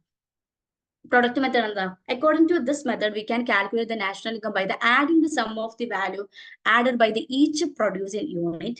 The value added method is used to avoid the double counting the value of the commodity more than the once. ഇത് ഞാൻ ഒരു example ഞാൻ പറഞ്ഞായിരുന്നു. യെസ്, ഈ പ്രൊഡക്റ്റ് മെത്തേഡ് എന്ന് പറയുന്നത് വളരെ സിമ്പിൾ ആണ്. ഫോർ എക്സാമ്പിൾ, ഒരു ഫൈനൽ ഔട്ട്പുട്ട് ആയിട്ട് നമ്മൾ വിചാരിക്കുക. ഇപ്പൊ ഞാൻ എൻ്റെ ഒരു കേസ് എടുക്കുകയാണെങ്കിൽ ഞാനൊരു ഷവർമ ഉണ്ടാക്കുന്ന ഒരാള്. ഞാൻ പൊറോട്ട വെച്ചിട്ടാണ് ഷവർമ ഉണ്ടാക്കുന്നത്. അപ്പൊ ഞാനൊരു ഷവർമ മേക്കർ ആണ്. സോ എന്റെ പൊറോട്ട വെച്ചിട്ടാണ് ഞാൻ ഷവർമ ഉണ്ടാക്കുന്നത്. സോ പൊറോട്ടക്കുള്ള മൈദന്റെ ഉത്ഭവം എവിടാന്നുള്ളത് നിങ്ങളൊന്ന് ആലോചിച്ച് നോക്കാം. സോ നിങ്ങൾ ജസ്റ്റ് ഒന്ന് ആലോചിച്ച് നോക്കുക. അതായത് വീറ്റ് പ്രൊഡ്യൂസ് ചെയ്യുന്ന സമയത്ത് എക്സാക്ട് കർഷകന് കിട്ടുന്നത് എന്തായിരിക്കും? ഒരു 50 റുപ്പീസ് ആണ് വിചാരിക്കാം. ഓക്കെ, എക്സാക്ട് കർഷകന് കിട്ടുന്നത് ഒരു 50 റുപ്പീസ് ആണ്. വീറ്റ് അയാൾ എന്ത് ചെയ്യാണ്, വിൽക്കുന്ന സമയത്ത് അയാൾക്ക് ഒരു 50 റുപ്പീസ് കിട്ടുന്നുണ്ട്. പ്ലസ് ആ ഒരു വീറ്റ് ഫ്ലോർ മില്ലിലേക്ക് പോവാണ്. ഈ ഫ്ലോർ മില്ല് അതെന്ത് ചെയ്യും, 100 രൂപക്ക് പൊടിച്ചിട്ട് എന്ത് ചെയ്യും, ഒരു ആശീർവാദ് കമ്പനിക്ക് വിൽക്കും. ഫ്ലോർ മില്ലിനെ സംബന്ധിച്ചോളം 50 രൂപക്ക് വീറ്റ് മേടിച്ചു, 100 രൂപക്ക് 50 രൂപ അയാൾ ഇൻവെസ്റ്റ് ചെയ്തിട്ടുള്ള സാധനം കൂടെ ആഡ് ചെയ്ത് 100 രൂപക്ക് അയാൾ എന്ത് ചെയ്യാണ്, ഒരു ആശീർവാദ് കമ്പനിക്ക് വിറ്റു. ആശീർവാദ് കമ്പനി എന്താ ചെയ്യുന്നത്, നമ്മുടെ എല്ലാ വീറ്റും ഒരുപോലെ അല്ലല്ലോ. ആശീർവാദ് കുറച്ച് സോഫ്റ്റ് ആണ്, അറിയാലോ. നമ്മളത് ബേക്ക് ചെയ്യുമ്പോൾ നോക്കാൻ മനസ്സിലാവും. അപ്പൊ സം കൈൻഡ് ഓഫ് ഇൻഗ്രീഡിയൻസും പ്രോസസ്സിംഗ് ഒക്കെ കുറച്ചധികം ആശീർവാദ് കമ്പനീസ് ഉണ്ടായിരിക്കും. അപ്പൊ ആശീർവാദ് കമ്പനി എന്ത് ചെയ്യാണ്, അതായത് 200 രൂപക്ക് എന്ത് ചെയ്യാണ്, എനിക്ക് വിൽക്കാണ്. 200 രൂപയ്ക്ക് എനിക്ക് വിൽക്കുന്ന സമയത്ത് സോ എന്റെ വീറ്റ്, എന്റെ ഷവർമ റോളിന്റെ എല്ലാ കാര്യങ്ങളും കഴിഞ്ഞ് ഞാൻ എന്ത് ചെയ്യാണ്, ഒരു 300 രൂപ, നല്ല ഹൈലി കോസ്റ്റ് ആയിട്ടുള്ള ഷവർമ കേട്ടോ, 300 രൂപയ്ക്ക് എന്ത് ചെയ്യാണ്, ഞാനത് വിൽക്കാം. സോ ഇവിടെ നിങ്ങൾ ആലോചിച്ച് നോക്കുക, ഓരോ പ്രോസസ്സിലും എത്രത്തോളം ഇൻക്രിമെന്റ് വന്നിട്ടുണ്ട് എന്നുള്ളത്. 50 രൂപയ്ക്ക് വീറ്റിന് വില ആയിരുന്നത് 50 രൂപ ഫ്ലോർ മില്ല് 50 രൂപക്ക് കൊടുക്കുന്നു. ഫ്ലോർ മില്ല് എന്ത് ചെയ്യുന്നു, 100 രൂപക്ക് അത് ആശീർവാദ് കമ്പനിക്ക് കൊടുക്കുന്നു. ആശീർവാദ് കമ്പനി 200 രൂപയ്ക്ക് എന്ത് ചെയ്യുന്നു, എനിക്ക് വിൽക്കുന്നു. എനിക്ക് വിൽക്കുന്ന സമയത്ത് ആ 200 രൂപയും പ്ലസ് എന്റെ ഒരു കോസ്റ്റും ആഡ് ചെയ്ത് 300 രൂപയ്ക്കാണ് ഞാൻ എന്ത് ചെയ്യുന്നത്, ഷവർമ എന്ത് ചെയ്യുന്നത്, ആക്ച്വലി വിൽക്കാൻ തീരുമാനിക്കുന്നത്. അപ്പൊ നിങ്ങൾ ആലോചിച്ചൊക്കെ, ഓരോ പ്രോസസ്സിലും വാല്യൂ ആഡ് ചെയ്യപ്പെട്ടിട്ടുണ്ട്. ഓരോ പ്രോസസ്സിലും എന്താ സംഭവിച്ചിട്ടുള്ളത്, ഓരോ എമൗണ്ട് വീതം ആഡ് ചെയ്യപ്പെട്ടിട്ടുണ്ട്. അപ്പൊ ഈ ഒരു ആഡ് ചെയ്യപ്പെട്ടിട്ടുള്ള എമൗണ്ടിനെ ഫൈൻഡ് ചെയ്യുക എന്നുള്ളതാണ് ആക്ച്വലി എന്ത് പറയുന്നത്, നമ്മുടെ വാല്യൂ ആഡഡ് മെത്തേഡിൽ നമ്മൾ ഉദ്ദേശിക്കുന്നത്. So according to this method we can calculate the national income by adding the sum of the value added by the each producing unit. Value added method is used to avoid the double counting the value of the commodity more than once. നമുക്ക് just slide നോക്കിയിട്ട് പോവാം. To understand the problem of the double counting, recall the definition of the national income. National income is defined as the money value of all the final goods and services produced in a given period of time. The problem of the double counting arises because of the conception and the practical problem in the determine whether the product is final or the intermediate. This problem arises because in the process of the production, some material products pass from the one stage to another. But each stage of the production is that transformed into final product. However, the same final product is used as a material input at the next stage in the production process of the another commodity. Therefore, the value of the same product is likely to be counted twice. The more than twice is estimated the national income. ഇവിടെ നമ്മളില്ലേ actually national income measure ചെയ്യേണ്ടതെന്ന് വെച്ചാൽ each സ്റ്റേജിൽ എത്രത്തോളം value add ചെയ്യപ്പെട്ട് അത് മാത്രം നമ്മൾ measure ചെയ്താൽ മതി. ഇപ്പം എനിക്ക് കിട്ടിയിട്ടുള്ള ഫൈനൽ ഒരു ഷവർമ വിൽക്കുന്ന സമയത്ത് എനിക്ക് കിട്ടിയുള്ള ഫൈനൽ റുപ്പീസ് എത്രയാണ്? 300 റുപ്പീസ് ആണ്. ഈ 300 റുപ്പീസിന്റെ കൂടെ എന്റെ ഇന്റർമീഡിയറ്റ് ഗുഡ്സിന്റെ മുകളിൽ വന്നിട്ടുള്ള ഓരോ ഈച്ച് സ്റ്റേജിലും ആഡ് ചെയ്യപ്പെട്ടുള്ള എമൗണ്ട് ഞാൻ കൂട്ടാണെങ്കിലോ ആദ്യം 50 ആയിരുന്നു, പിന്നെ 100 ആയി, പിന്നെ അത് 200 ആയി, 350 രൂപ അവിടെ തന്നെ ആയി. പ്ലസ് ഞാൻ വിൽക്കുന്നത് 300 രൂപയ്ക്കാണ്. ദെൻ ഇന്റർമീഡിയറ്റ് ഗുഡ്സിന്റെ എമൗണ്ടും ഞാൻ വിൽക്കുന്ന ആ ഒരു 300 എല്ലാം കൂടെ കൂട്ടിയിട്ട് 650 രൂപക്കാണ് ഞാൻ ആ സാധനം വിൽക്കേണ്ടത്. ഒരിക്കലല്ലേ. ഈച്ച് സ്റ്റേജിലും ഞാൻ ആഡ് ചെയ്തിട്ടുള്ള ആ ഒരു എമൗണ്ടിനെ ഞാൻ മൈനസ് ചെയ്തിട്ട് ഫൈനൽ ആയിട്ട് എനിക്ക് കിട്ടുന്ന ആ ഒരു പ്രൊഡക്റ്റിന്റെ വാല്യൂ ആണ് ആക്ച്വലി ഞാൻ എന്ത് ചെയ്യുന്നത്? നാഷണൽ ഇൻകം ആയിട്ട് മെഷർ ചെയ്യുന്നത്. So clear? ഇത് ക്ലിയർ ആയോ? ഇത് ക്ലിയർ ആണോ? Clear? Yes. Fabina, yes. Others, yeah. Suhaila, yes. For example, wheat is a final product for the farmer, Ramesh. Ramesh എന്ന് പറഞ്ഞൊരു ഫാമർ ഉണ്ട്. അയാളുടെ ഫൈനൽ പ്രോഡക്റ്റ് എന്ന് പറയുന്നത് വീറ്റ് ആണ്. But the wheat is an input for the floor mill. ഞാൻ നേരത്തെ പറഞ്ഞല്ലേ, പലരുടെയും ഫൈനൽ ഗുഡ് ആയിരിക്കും പലരുടെയും ഇന്റർമീഡിയറ്റ് ഗുഡ്സ് ആയിട്ട് വരുന്നത്, ഇൻപുട്ട് ആയിട്ട് വരും. Wheat flour is a final product for the Ashwad Atta company, but wheat flour is used by the bread manufacturer, Britannia Bread Company, as in raw materials for the Britannia bread is a final product. But the bread is an input for sandwich maker, the tasty food restaurant. Then now, if all these products, wheat flour, bread, and the sandwich are treated as a final products, then the value of the wheat is counted at the 4 stages. Actually എന്താ ചെയ്യുന്നത്? ആ ഒരു വീട്ടിന്റെ മൊത്തത്തിലുള്ള value നമ്മൾ count ചെയ്യുന്നത് എപ്പോഴാണ്? ആ ഒരു സാൻഡ്വിച്ച് അല്ലെങ്കിൽ ആ ഷവർമ ആവുന്ന സമയത്താണ്. Wheat production, floor production, bread production and sandwich production, ഈ ഒരു സ്റ്റേജിലൂടെ ഒക്കെ ആ സാധനം കടന്നു പോകുന്നുണ്ട്. ബട്ട് ഇതിന്റെ ഓരോ ഈച്ച് സ്റ്റേജിലും വരുന്ന വാല്യൂസിനെല്ലാം നമ്മൾ മനസ്സിലാക്കിയിട്ട് എന്ത് ചെയ്യണം? അത് മൈനസ് ചെയ്തിട്ടുള്ള ഫൈനൽ ഗുഡ് ആയിരിക്കണം, ഫൈനൽ പ്രൊഡക്റ്റിന്റെ ആ ഒരു വാല്യൂ ആയിരിക്കണം നമ്മൾ എന്ത് ചെയ്യേണ്ടത്? നാഷണൽ ഇൻകം ആയിട്ട് കൺസിഡർ ചെയ്യേണ്ടത്. This is called the double counting in the national income jargons. Jargon എന്ന് പറയുമ്പോൾ ഒന്നുമില്ല. ജാർഗൺ എന്ന് പറയുന്നത് നമ്മൾ ടെക്നിക്കൽ ആയിട്ട് യൂസ് ചെയ്യുന്ന ടേംസിനെയാണ് നമ്മൾ ജാർഗൺ എന്ന് പറയാം. ഇപ്പൊ ഫോർ എക്സാമ്പിൾ നമ്മുടെ ഇതുണ്ടല്ലോ, ഹേബിയസ് കോർപ്പസ്. നിങ്ങൾ കേട്ടിട്ടുണ്ടോ ഹേബിയസ് കോർപ്പസ്? എവിടെയെങ്കിലും നിങ്ങൾ പൊളിറ്റിക്സിൽ പഠിച്ചിട്ടുണ്ടാവും. Anybody say yes? Yes. Habeas corpus എന്ന് പറയുന്നത് ഒരാളെ സമ്മതം ഇല്ലാതെ നമ്മൾ തടങ്കലിൽ വെക്കുകയാണെങ്കിൽ നമുക്ക് അതിന് കേസ് കൊടുക്കാൻ പറ്റും. അതാണ് ഹേബിയസ് കോർപ്പസ്. ഈ ഒരു ഹേബിയസ് കോർപ്പസ് നമ്മൾ പഠിച്ചുകൊണ്ടാണ് നമുക്ക് മനസ്സിലായത്. ഒരു സാധാരണക്കാരനായ ഒരാൾക്ക് പോയിട്ട് എന്താ ഹേബിയസ് കോർപ്പസ് എന്ന് പറഞ്ഞാൽ അയാൾക്ക് മനസ്സിലാവില്ല. അതൊരു കമ്മ്യൂണിക്കേഷന്റെ ഒരു ബ്രേക്ക് ആണ് കേട്ടോ. ഒരു എന്താ പറയാ, ഒരു സെമാൻറ്റിക് ബാരിയർ എന്നൊക്കെ നമ്മൾ പറയും. നമ്മൾ നെറ്റ് എക്സ്പെർട്ടിലൊക്കെ പഠിക്കുമ്പോൾ നമുക്ക് കമ്മ്യൂണിക്കേഷന്റെ ബാരിയേഴ്സ് ഒക്കെ പഠിക്കാറുണ്ട്. ഫിസിക്കൽ ബാരിയേഴ്സ്, സെമാൻറ്റിക് ബാരിയേഴ്സ് എന്നൊക്കെ പറഞ്ഞിട്ട്. സെമാൻറ്റിക് ബാരിയേഴ്സ് എന്ന് പറയുമ്പോൾ നമ്മുടെ ലാംഗ്വേജ് പരമായിട്ട് എന്തെങ്കിലും ഒരു കമ്മ്യൂണിക്കേഷനെ ബ്രേക്ക് ചെയ്യുന്ന കാര്യത്തിനാണ് നമ്മൾ സെമാൻറ്റിക് ബാരിയേഴ്സ് എന്ന് പറയാം. ഈ ജാർഗൺ എന്ന് പറയുന്നത് സെമാൻറ്റിക് ബാരിയർ ആണ്.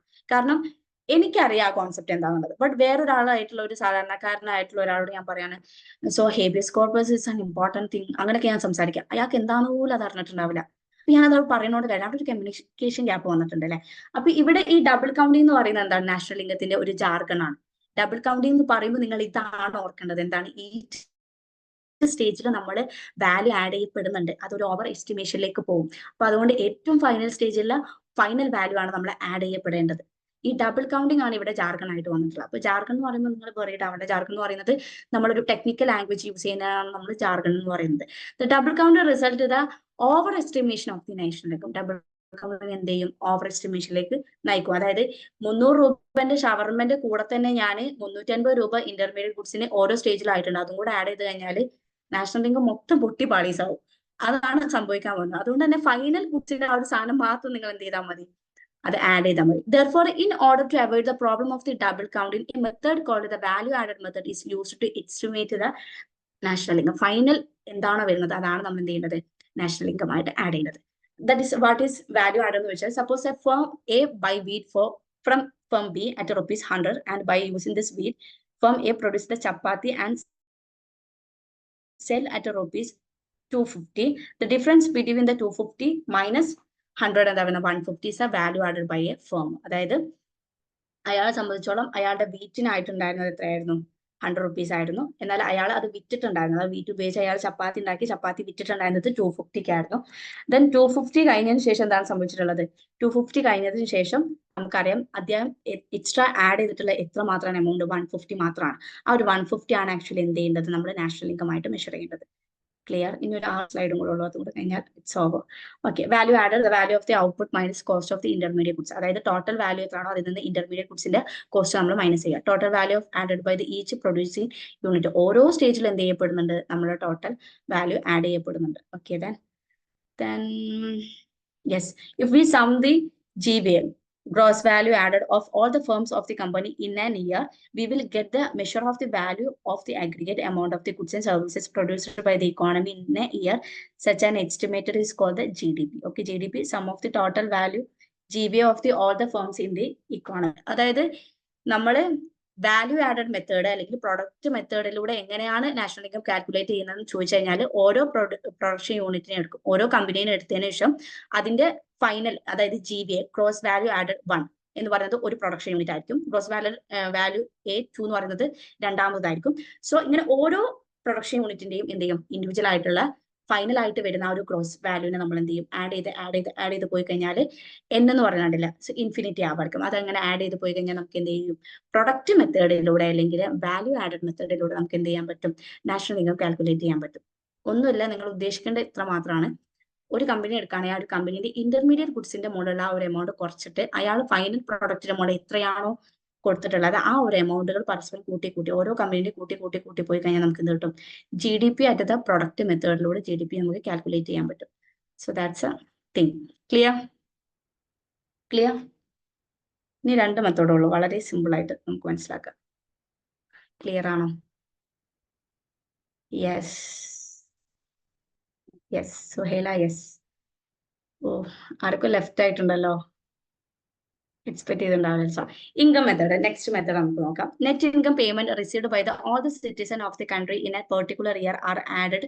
Net income accrues to the all the factors of production. ഇവിടെ ഒന്നുമില്ല, ഇൻകം മെത്തേഡ് എന്ന് പറയുന്നത് നമ്മൾ പറഞ്ഞ നേരത്തെ ഫാക്ടേഴ്സ് ഓഫ് പ്രൊഡക്ഷന് കിട്ടുന്ന റിവാർഡ്സ്, അവർക്ക് കിട്ടുന്ന ഓരോ റിവാർഡും എന്താണ്, അവരുടെ ഇൻകം ആണ്. ആ ഒരു ഇൻകത്തെ നമ്മൾ ആഡ് ഓൺ ചെയ്ത് പോയി കഴിഞ്ഞാൽ നമുക്ക് എന്ത് കിട്ടും, ഇൻകം മെത്തേഡിലൂടെ നമുക്ക് എന്ത് കിട്ടും, നാഷണൽ ഇൻകം കിട്ടും. Net rents, net wages, net profit, net interest.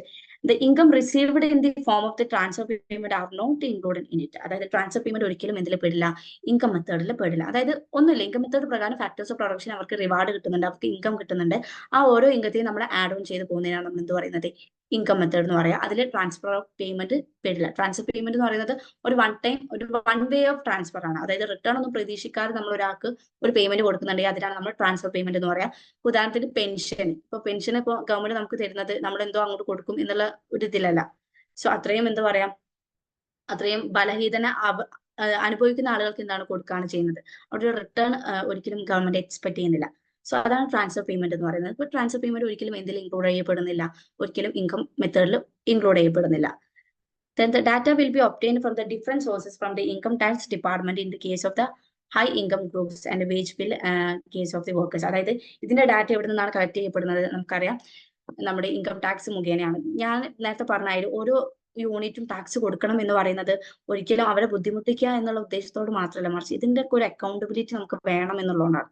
Okay, ഈ GVA 1 എന്നത് ഒരു ഫേമിന്റെ ആണ്. യെസ്, GVA 1 എന്ന് പറയുന്നത് ഒരു ഫേമിന്റെ ആണ്. then രണ്ടാമത്തെ ഫേമിൻ്റെത്, പിന്നെ മൂന്നാമത്തെ ഫേമിന്റെ, അങ്ങനെ ആഡ് ചെയ്ത് ഓരോ ഫേമിന്റെ അങ്ങനെ ആഡ് ചെയ്താണ് നമുക്ക് എന്ത് കിട്ടുന്നത്, പ്രൊഡക്റ്റ് മെത്തേഡിലൂടെ അല്ലെങ്കിൽ വാല്യൂ ആഡഡ് മെത്തേഡിലൂടെ എന്ത് കിട്ടുന്നത്, നാഷണൽ ഇൻകം കിട്ടുന്നത്. സോ ഇൻകം മെത്തേഡിലൂടെ റിവാർഡായിട്ട് കിട്ടുന്ന വേജ്, പ്രോഫിറ്റ്, ഇൻട്രസ്റ്റ്, റെന്റ്, ഇത് 4ഉം ആഡ് ചെയ്ത് കഴിഞ്ഞാൽ റിവാർഡായിട്ട് കിട്ടുന്നതാണ് നമ്മുടെ national income by income method. So അതിൽ ട്രാൻസ്ഫർ പേയ്മെന്റ് ഇൻക്ലൂഡഡ് അല്ല. ഇതിന്റെ ഡാറ്റ കിട്ടുന്നുണ്ടാവുക ഇൻകം ടാക്സ് ഡിപ്പാർട്ട്മെന്റ് ത്രൂ ആയിരിക്കും കേട്ടോ. Clear? expenditure method. According to this method, the total expenditure incurred by the society in the particular year is added together. Total expenditure includes the personal consumption expenditure, net domestic investment, government expenditure, and the foreign investment. ഒന്നുമില്ല, expenditure മെത്തേഡിലൂടെ ഒരു ഇക്കോണമിയിൽ ഉണ്ടാവുന്ന 4 sector മോഡലാണ് നമ്മൾ discuss ചെയ്യുന്നത്. ആ ഒരു ഇക്കോണമിയിൽ consumers ഉണ്ടായിരിക്കും, plus government ഉണ്ടായിരിക്കും, പ്ലസ് ആരുണ്ടായിരിക്കും, നമ്മുടെ ഇൻവെസ്റ്റ്മെന്റ് ത്രൂ വരുന്നുണ്ടാവും, പ്ലസ് നമ്മുടെ ഫോറിൻ കണ്ടന്റ് ഉണ്ടായിരിക്കും. അപ്പൊ ഇവർ മുഴുവനായിട്ടും എത്രത്തോളം എക്സ്പെൻഡിച്ചർ ആണോ വരുത്തുന്നത്, ഈ മുഴുവൻ എക്സ്പെൻഡിച്ചറിനെ ആഡ് ചെയ്ത് കഴിഞ്ഞാൽ നമുക്ക് എന്ത് കിട്ടും? എക്സ്പെൻഡിച്ചർ മെത്തേഡിലൂടെ എന്ത് കിട്ടും? നാഷണൽ ഇൻകം കിട്ടും. സോ ഒബ്വിയസ്ലി നമ്മൾ പല ക്വസ്റ്റ്യനിലും കണ്ടിട്ടുണ്ട് നാഷണൽ ഇൻകം. ഈ നാഷണൽ ഇൻകത്തിൽ നിങ്ങൾ ശ്രദ്ധിക്കേണ്ട ഒരു കാര്യം എന്താ വെച്ചാൽ, 2 സെക്ടർ മോഡലിൽ നാഷണൽ ഇൻകം എങ്ങനെയാണ് മെഷർ ചെയ്യേണ്ടതെന്ന് ചോദിച്ചു കഴിഞ്ഞാൽ അവിടെ C+I മാത്രമേ വരുള്ളൂ കേട്ടോ. ദെൻ 3 സെക്ടർ മോഡൽ ആകുമ്പോൾ അവിടെ എന്ത് വരും? C+I+G വരും. 4 സെക്ടർ ആകുമ്പോൾ H-MA. നമ്മൾ എന്ത് ചെയ്യും? എക്സ്പോർട്ടിൽ നിന്ന് ഇമ്പോർട്ട് മൈനസ് ചെയ്തിട്ടുള്ള എമൗണ്ട് കൂടെ നമ്മൾ അവിടെ ആഡ് ചെയ്യും. അതായത് എക്സ്പോർട്ട് ചെയ്യുന്നത് മാത്രമല്ലല്ലോ നമ്മുടെ ഇൻകം ആയിട്ട് കൺസിഡർ ചെയ്യേണ്ടത്. നമ്മൾ ഇങ്ങോട്ട് ഇമ്പോർട്ട് ചെയ്യുമ്പോൾ നമ്മുടെ ഒരു കൈൻഡ് ഓഫ് എമൗണ്ട് അങ്ങോട്ട് പോകുന്നുണ്ട്. അപ്പൊ അതും നമ്മൾ കൺസിഡർ ചെയ്യണം. നേരത്തെ പറഞ്ഞാൽ നെറ്റ് ഫാക്ടർ ഇൻകം ഫ്രം എബ്രോഡും കൂട്ടണം, ടു എബ്രോഡും കൂട്ടണം. അതുപോലെയാണ് എക്സ്പോർട്ട് ചെയ്യുന്ന മാത്രം കൂട്ടി നമുക്ക് കിട്ടുന്ന മാത്രം നമ്മൾ കാൽക്കുലേറ്റ് ചെയ്ത് ഇരുന്നാൽ നമുക്ക് കിട്ടില്ല. മറിച്ച് എന്ത് ചെയ്യണം? ഇമ്പോർട്ട് ചെയ്യുന്ന സമയത്ത് നമ്മൾ ഒരു എമൗണ്ട് കൊടുക്കുന്നുണ്ട്, അതും നമ്മൾ എന്ത് ചെയ്യണം? ആഡ് ചെയ്യണം. സോ നമുക്ക് എന്ത് ചെയ്യാം? എക്സ്പെൻഡിച്ചർ മെത്തേഡ് പ്രകാരം consumption expenditure, investment expenditure, government expenditure plus എന്താണ്? H-MA, എക്സ്പോർട്ട് മൈനസ് ഇമ്പോർട്ട്, ഇതിന്റെ എക്സ്പെൻഡിച്ചർ കൂടെ ആഡ് ചെയ്താൽ നമുക്ക് എന്ത് കിട്ടും? എക്സ്പെൻഡിച്ചർ മെത്തേഡ് ത്രൂ എന്ത് കിട്ടും? നമ്മുടെ നാഷണൽ ഇൻകം കിട്ടും. പ്ലസ് നിങ്ങൾ മനസ്സിലാക്കുന്നത് 2 സെക്ടർ മോഡൽ. ക്വസ്റ്റ്യൻ നന്നായിട്ട് വായിക്കുക. ഓക്കെ, ക്വസ്റ്റ്യൻ ആണ് നിങ്ങളെ മാനിപ്പുലേറ്റ് ചെയ്യുക. ആ ക്വസ്റ്റ്യൻ നിങ്ങൾക്ക് അറിയില്ലെങ്കിൽ നിങ്ങൾക്ക് നമ്മളെല്ലാം പഠിച്ചു പോകും. ക്വസ്റ്റ്യൻസ് നമുക്ക് ചിലപ്പോൾ ചിലതിലൊക്കെ നോട്ട് കൊടുക്കും, note the assumptions of the കൊടുക്കും, which are the note the assumption of classical economics. ഈ നോട്ട് കാണൂല, ക്ലാസിക്കൽ അസംഷൻസ് മാത്രം കാണും, നേരെ പോയിട്ട് കുത്തും. ക്വസ്റ്റ്യൻസ് വായിച്ചോക്കെ. 2 സെക്ടർ മോഡലാണ് ചോദിക്കുന്നതെങ്കിൽ C+I മാത്രമേ വരുള്ളൂ. 3 സെക്ടർ ആണെങ്കിൽ C+I+G വരും. ദെൻ 4 സെക്ടർ ആണെങ്കിൽ C+I+G H-M വരും. ഓക്കെ, അതൊന്ന് ക്ലിയർ ചെയ്ത് വെക്കാം. സോ ദിസ് ഇസ് കഴിഞ്ഞു, നമ്മുടെ ക്ലാസ് കഴിഞ്ഞു. Okay, fine. സോ ഇന്ന് എടുത്തത് എന്തെങ്കിലും ഡൗട്ട്, ഏതെങ്കിലും ഏരിയാസ് ഉണ്ടോ? ഓക്കെ ആണോ? എന്താണ് അവസ്ഥ? എന്താ? യെസ്, ഓക്കെ ആണോ? ഓക്കെ ആണോ മിസ്? ഓക്കെ, അപ്പൊ നമ്മളൊന്ന് ബേസിക്കലി എന്താണ് എല്ലാം നോക്കിയിട്ടുണ്ടായിരുന്നു. PPT ആണോ? ഓക്കെ, ഷെയർ ചെയ്യാം. ഷെയർ ചെയ്യാം. സോ ബേസിക്കലി നമ്മൾ പഠിച്ചിട്ടാണ് എന്താണ് നാഷണൽ ഇൻകം പഠിച്ചു, അതിന്റെ കോൺസെപ്റ്റുകൾ പഠിച്ചു അല്ലെ. അതിൽ GDP, NDP ഇതിലൊക്കെ N-ഉം D-ഒക്കെ മാറാൻ എന്തൊക്കെ കാര്യങ്ങൾ ഇൻഫ്ലുവൻസ് ചെയ്യുന്നുണ്ട്, എന്തുകൊണ്ട് ഇതിന്റെ ഒരു ആൻസർ ഇപ്പം നേരത്തെ കിട്ടാഞ്ഞിട്ട് ഇപ്പം കിട്ടിയവരാരെങ്കിലും ഉണ്ടോ? NNP ആയിട്ട് ഫാക്ടർ കോസ്റ്റ് നേരത്തെ എനിക്ക് കിട്ടിയില്ല, ബട്ട് എനിക്ക് ഇപ്പം കിട്ടിയിട്ടുണ്ട്, അങ്ങനെ പറയുന്ന ആരെങ്കിലും ജസ്റ്റ് ഒന്ന് റൈസ് യുവർ ഹാൻഡ്സ്. അത് വലിയൊരു കാര്യമാണ്, കാരണം നമുക്ക് മനസ്സിലാക്കാൻ പറ്റിയല്ലോ. നേരത്തെ കിട്ടാണ്ട് ഇപ്പം കിട്ടിയവരാരെങ്കിലും? യെസ്, ഫെബിന അല്ല? യെസ്, ഭയങ്കര സന്തോഷം. ഞാൻ പറഞ്ഞ മനസ്സിലായല്ലോ. Okay, clear. അപ്പോൾ ഇപ്പൊ മനസ്സിലായില്ലേ NNP എന്തുകൊണ്ടാണ് ഫാക്ടർ കോസ്റ്റ്? അതാണ് എക്സാക്ട് ടേം എന്ന് പറയുന്നത്, നാഷണൽ ഇൻകം എന്ന് പറയുന്നത് കേട്ടോ. സോ അതിന്റെ ടേംസും കാര്യങ്ങളൊക്കെ പഠിച്ചു. ദെൻ നമ്മൾ മെഷർമെന്റ് പഠിച്ചു. വളരെ സിമ്പിൾ ആയിട്ടുള്ള ഒരു ടോപ്പിക്സ് ആണ്. ദെൻ നെക്സ്റ്റ് ക്ലാസ്സിൽ നമുക്ക് നോക്കാനുള്ളത് ഇൻകം ആൻഡ് ഔട്ട്പുട്ട് ഡിറ്റർമിനേഷൻ ആണ്. ബേസിക്കലി കുറച്ച് സമയം നമുക്ക് എക്സ്ട്രാ വേണ്ടി വരും. അപ്പോൾ മാക്രോ എക്കണോമിക്സ് എന്ന് പറയുമ്പോൾ അറിയാലോ, കുറച്ചും കൂടെ വാസ്റ്റ് ആണ്, കുറച്ച് സമയം നമുക്ക് എക്സ്ട്രാ എടുക്കേണ്ടി വരും. അപ്പൊ നിങ്ങളത് മനസ്സിലാക്കേണ്ടതെന്ന് വെച്ചാൽ income and output determination classical point of view, അതിന്റെ അസംഷൻസ്, അവരെന്തൊക്കെ അസംഷൻസ് പറഞ്ഞിട്ടുണ്ടോ അതൊക്കെ നമ്മൾ ഡിസ്കസ് ചെയ്യും. Plus Keynesian point of view, Keynesian എന്തൊക്കെ അസംഷൻസ് ബിലീവ് ചെയ്യുന്നുണ്ട്, അതും കാര്യങ്ങളൊക്കെ നമ്മൾ ഡിസ്കസ് ചെയ്യും. അപ്പോൾ നമുക്ക് ഈ ഒരു ടോപ്പിക്സ് കുറച്ചൊന്ന് ലാർജ് ആവാനുള്ള സാധ്യത ഉണ്ട്. ദെൻ ബാക്കി നമുക്ക് നോക്കാം, നമുക്ക് വളരെ സിമ്പിൾ ആയിട്ട് തന്നെ ക്ലാസ് എടുക്കാം. എനിവേ വേറെ ഡൗട്ട്സ് ഒന്നും ഇല്ലല്ലോ? സെറ്റ് അല്ലേ? നിങ്ങളുടെ ഫീഡ്ബാക്ക് ഒന്ന് ഗ്രൂപ്പിൽ അറിയിക്കാം കേട്ടോ. ഞാൻ എന്തെങ്കിലും ഇമ്പ്രൂവ് ചെയ്യണമെങ്കിൽ എനിക്കത് ഇമ്പ്രൂവ് ചെയ്യാനാ. ഓക്കെ, മിസ്സിന് വിഷമാവല്ലോ വിചാരിച്ചിട്ട് നിങ്ങൾ അയക്കണ്ട. ക്ലിയർ അല്ലേ? സെറ്റ് ആണെങ്കിൽ ജസ്റ്റ് ഒന്ന് സെറ്റ് ഒരു fire emoji, that's it. Clear?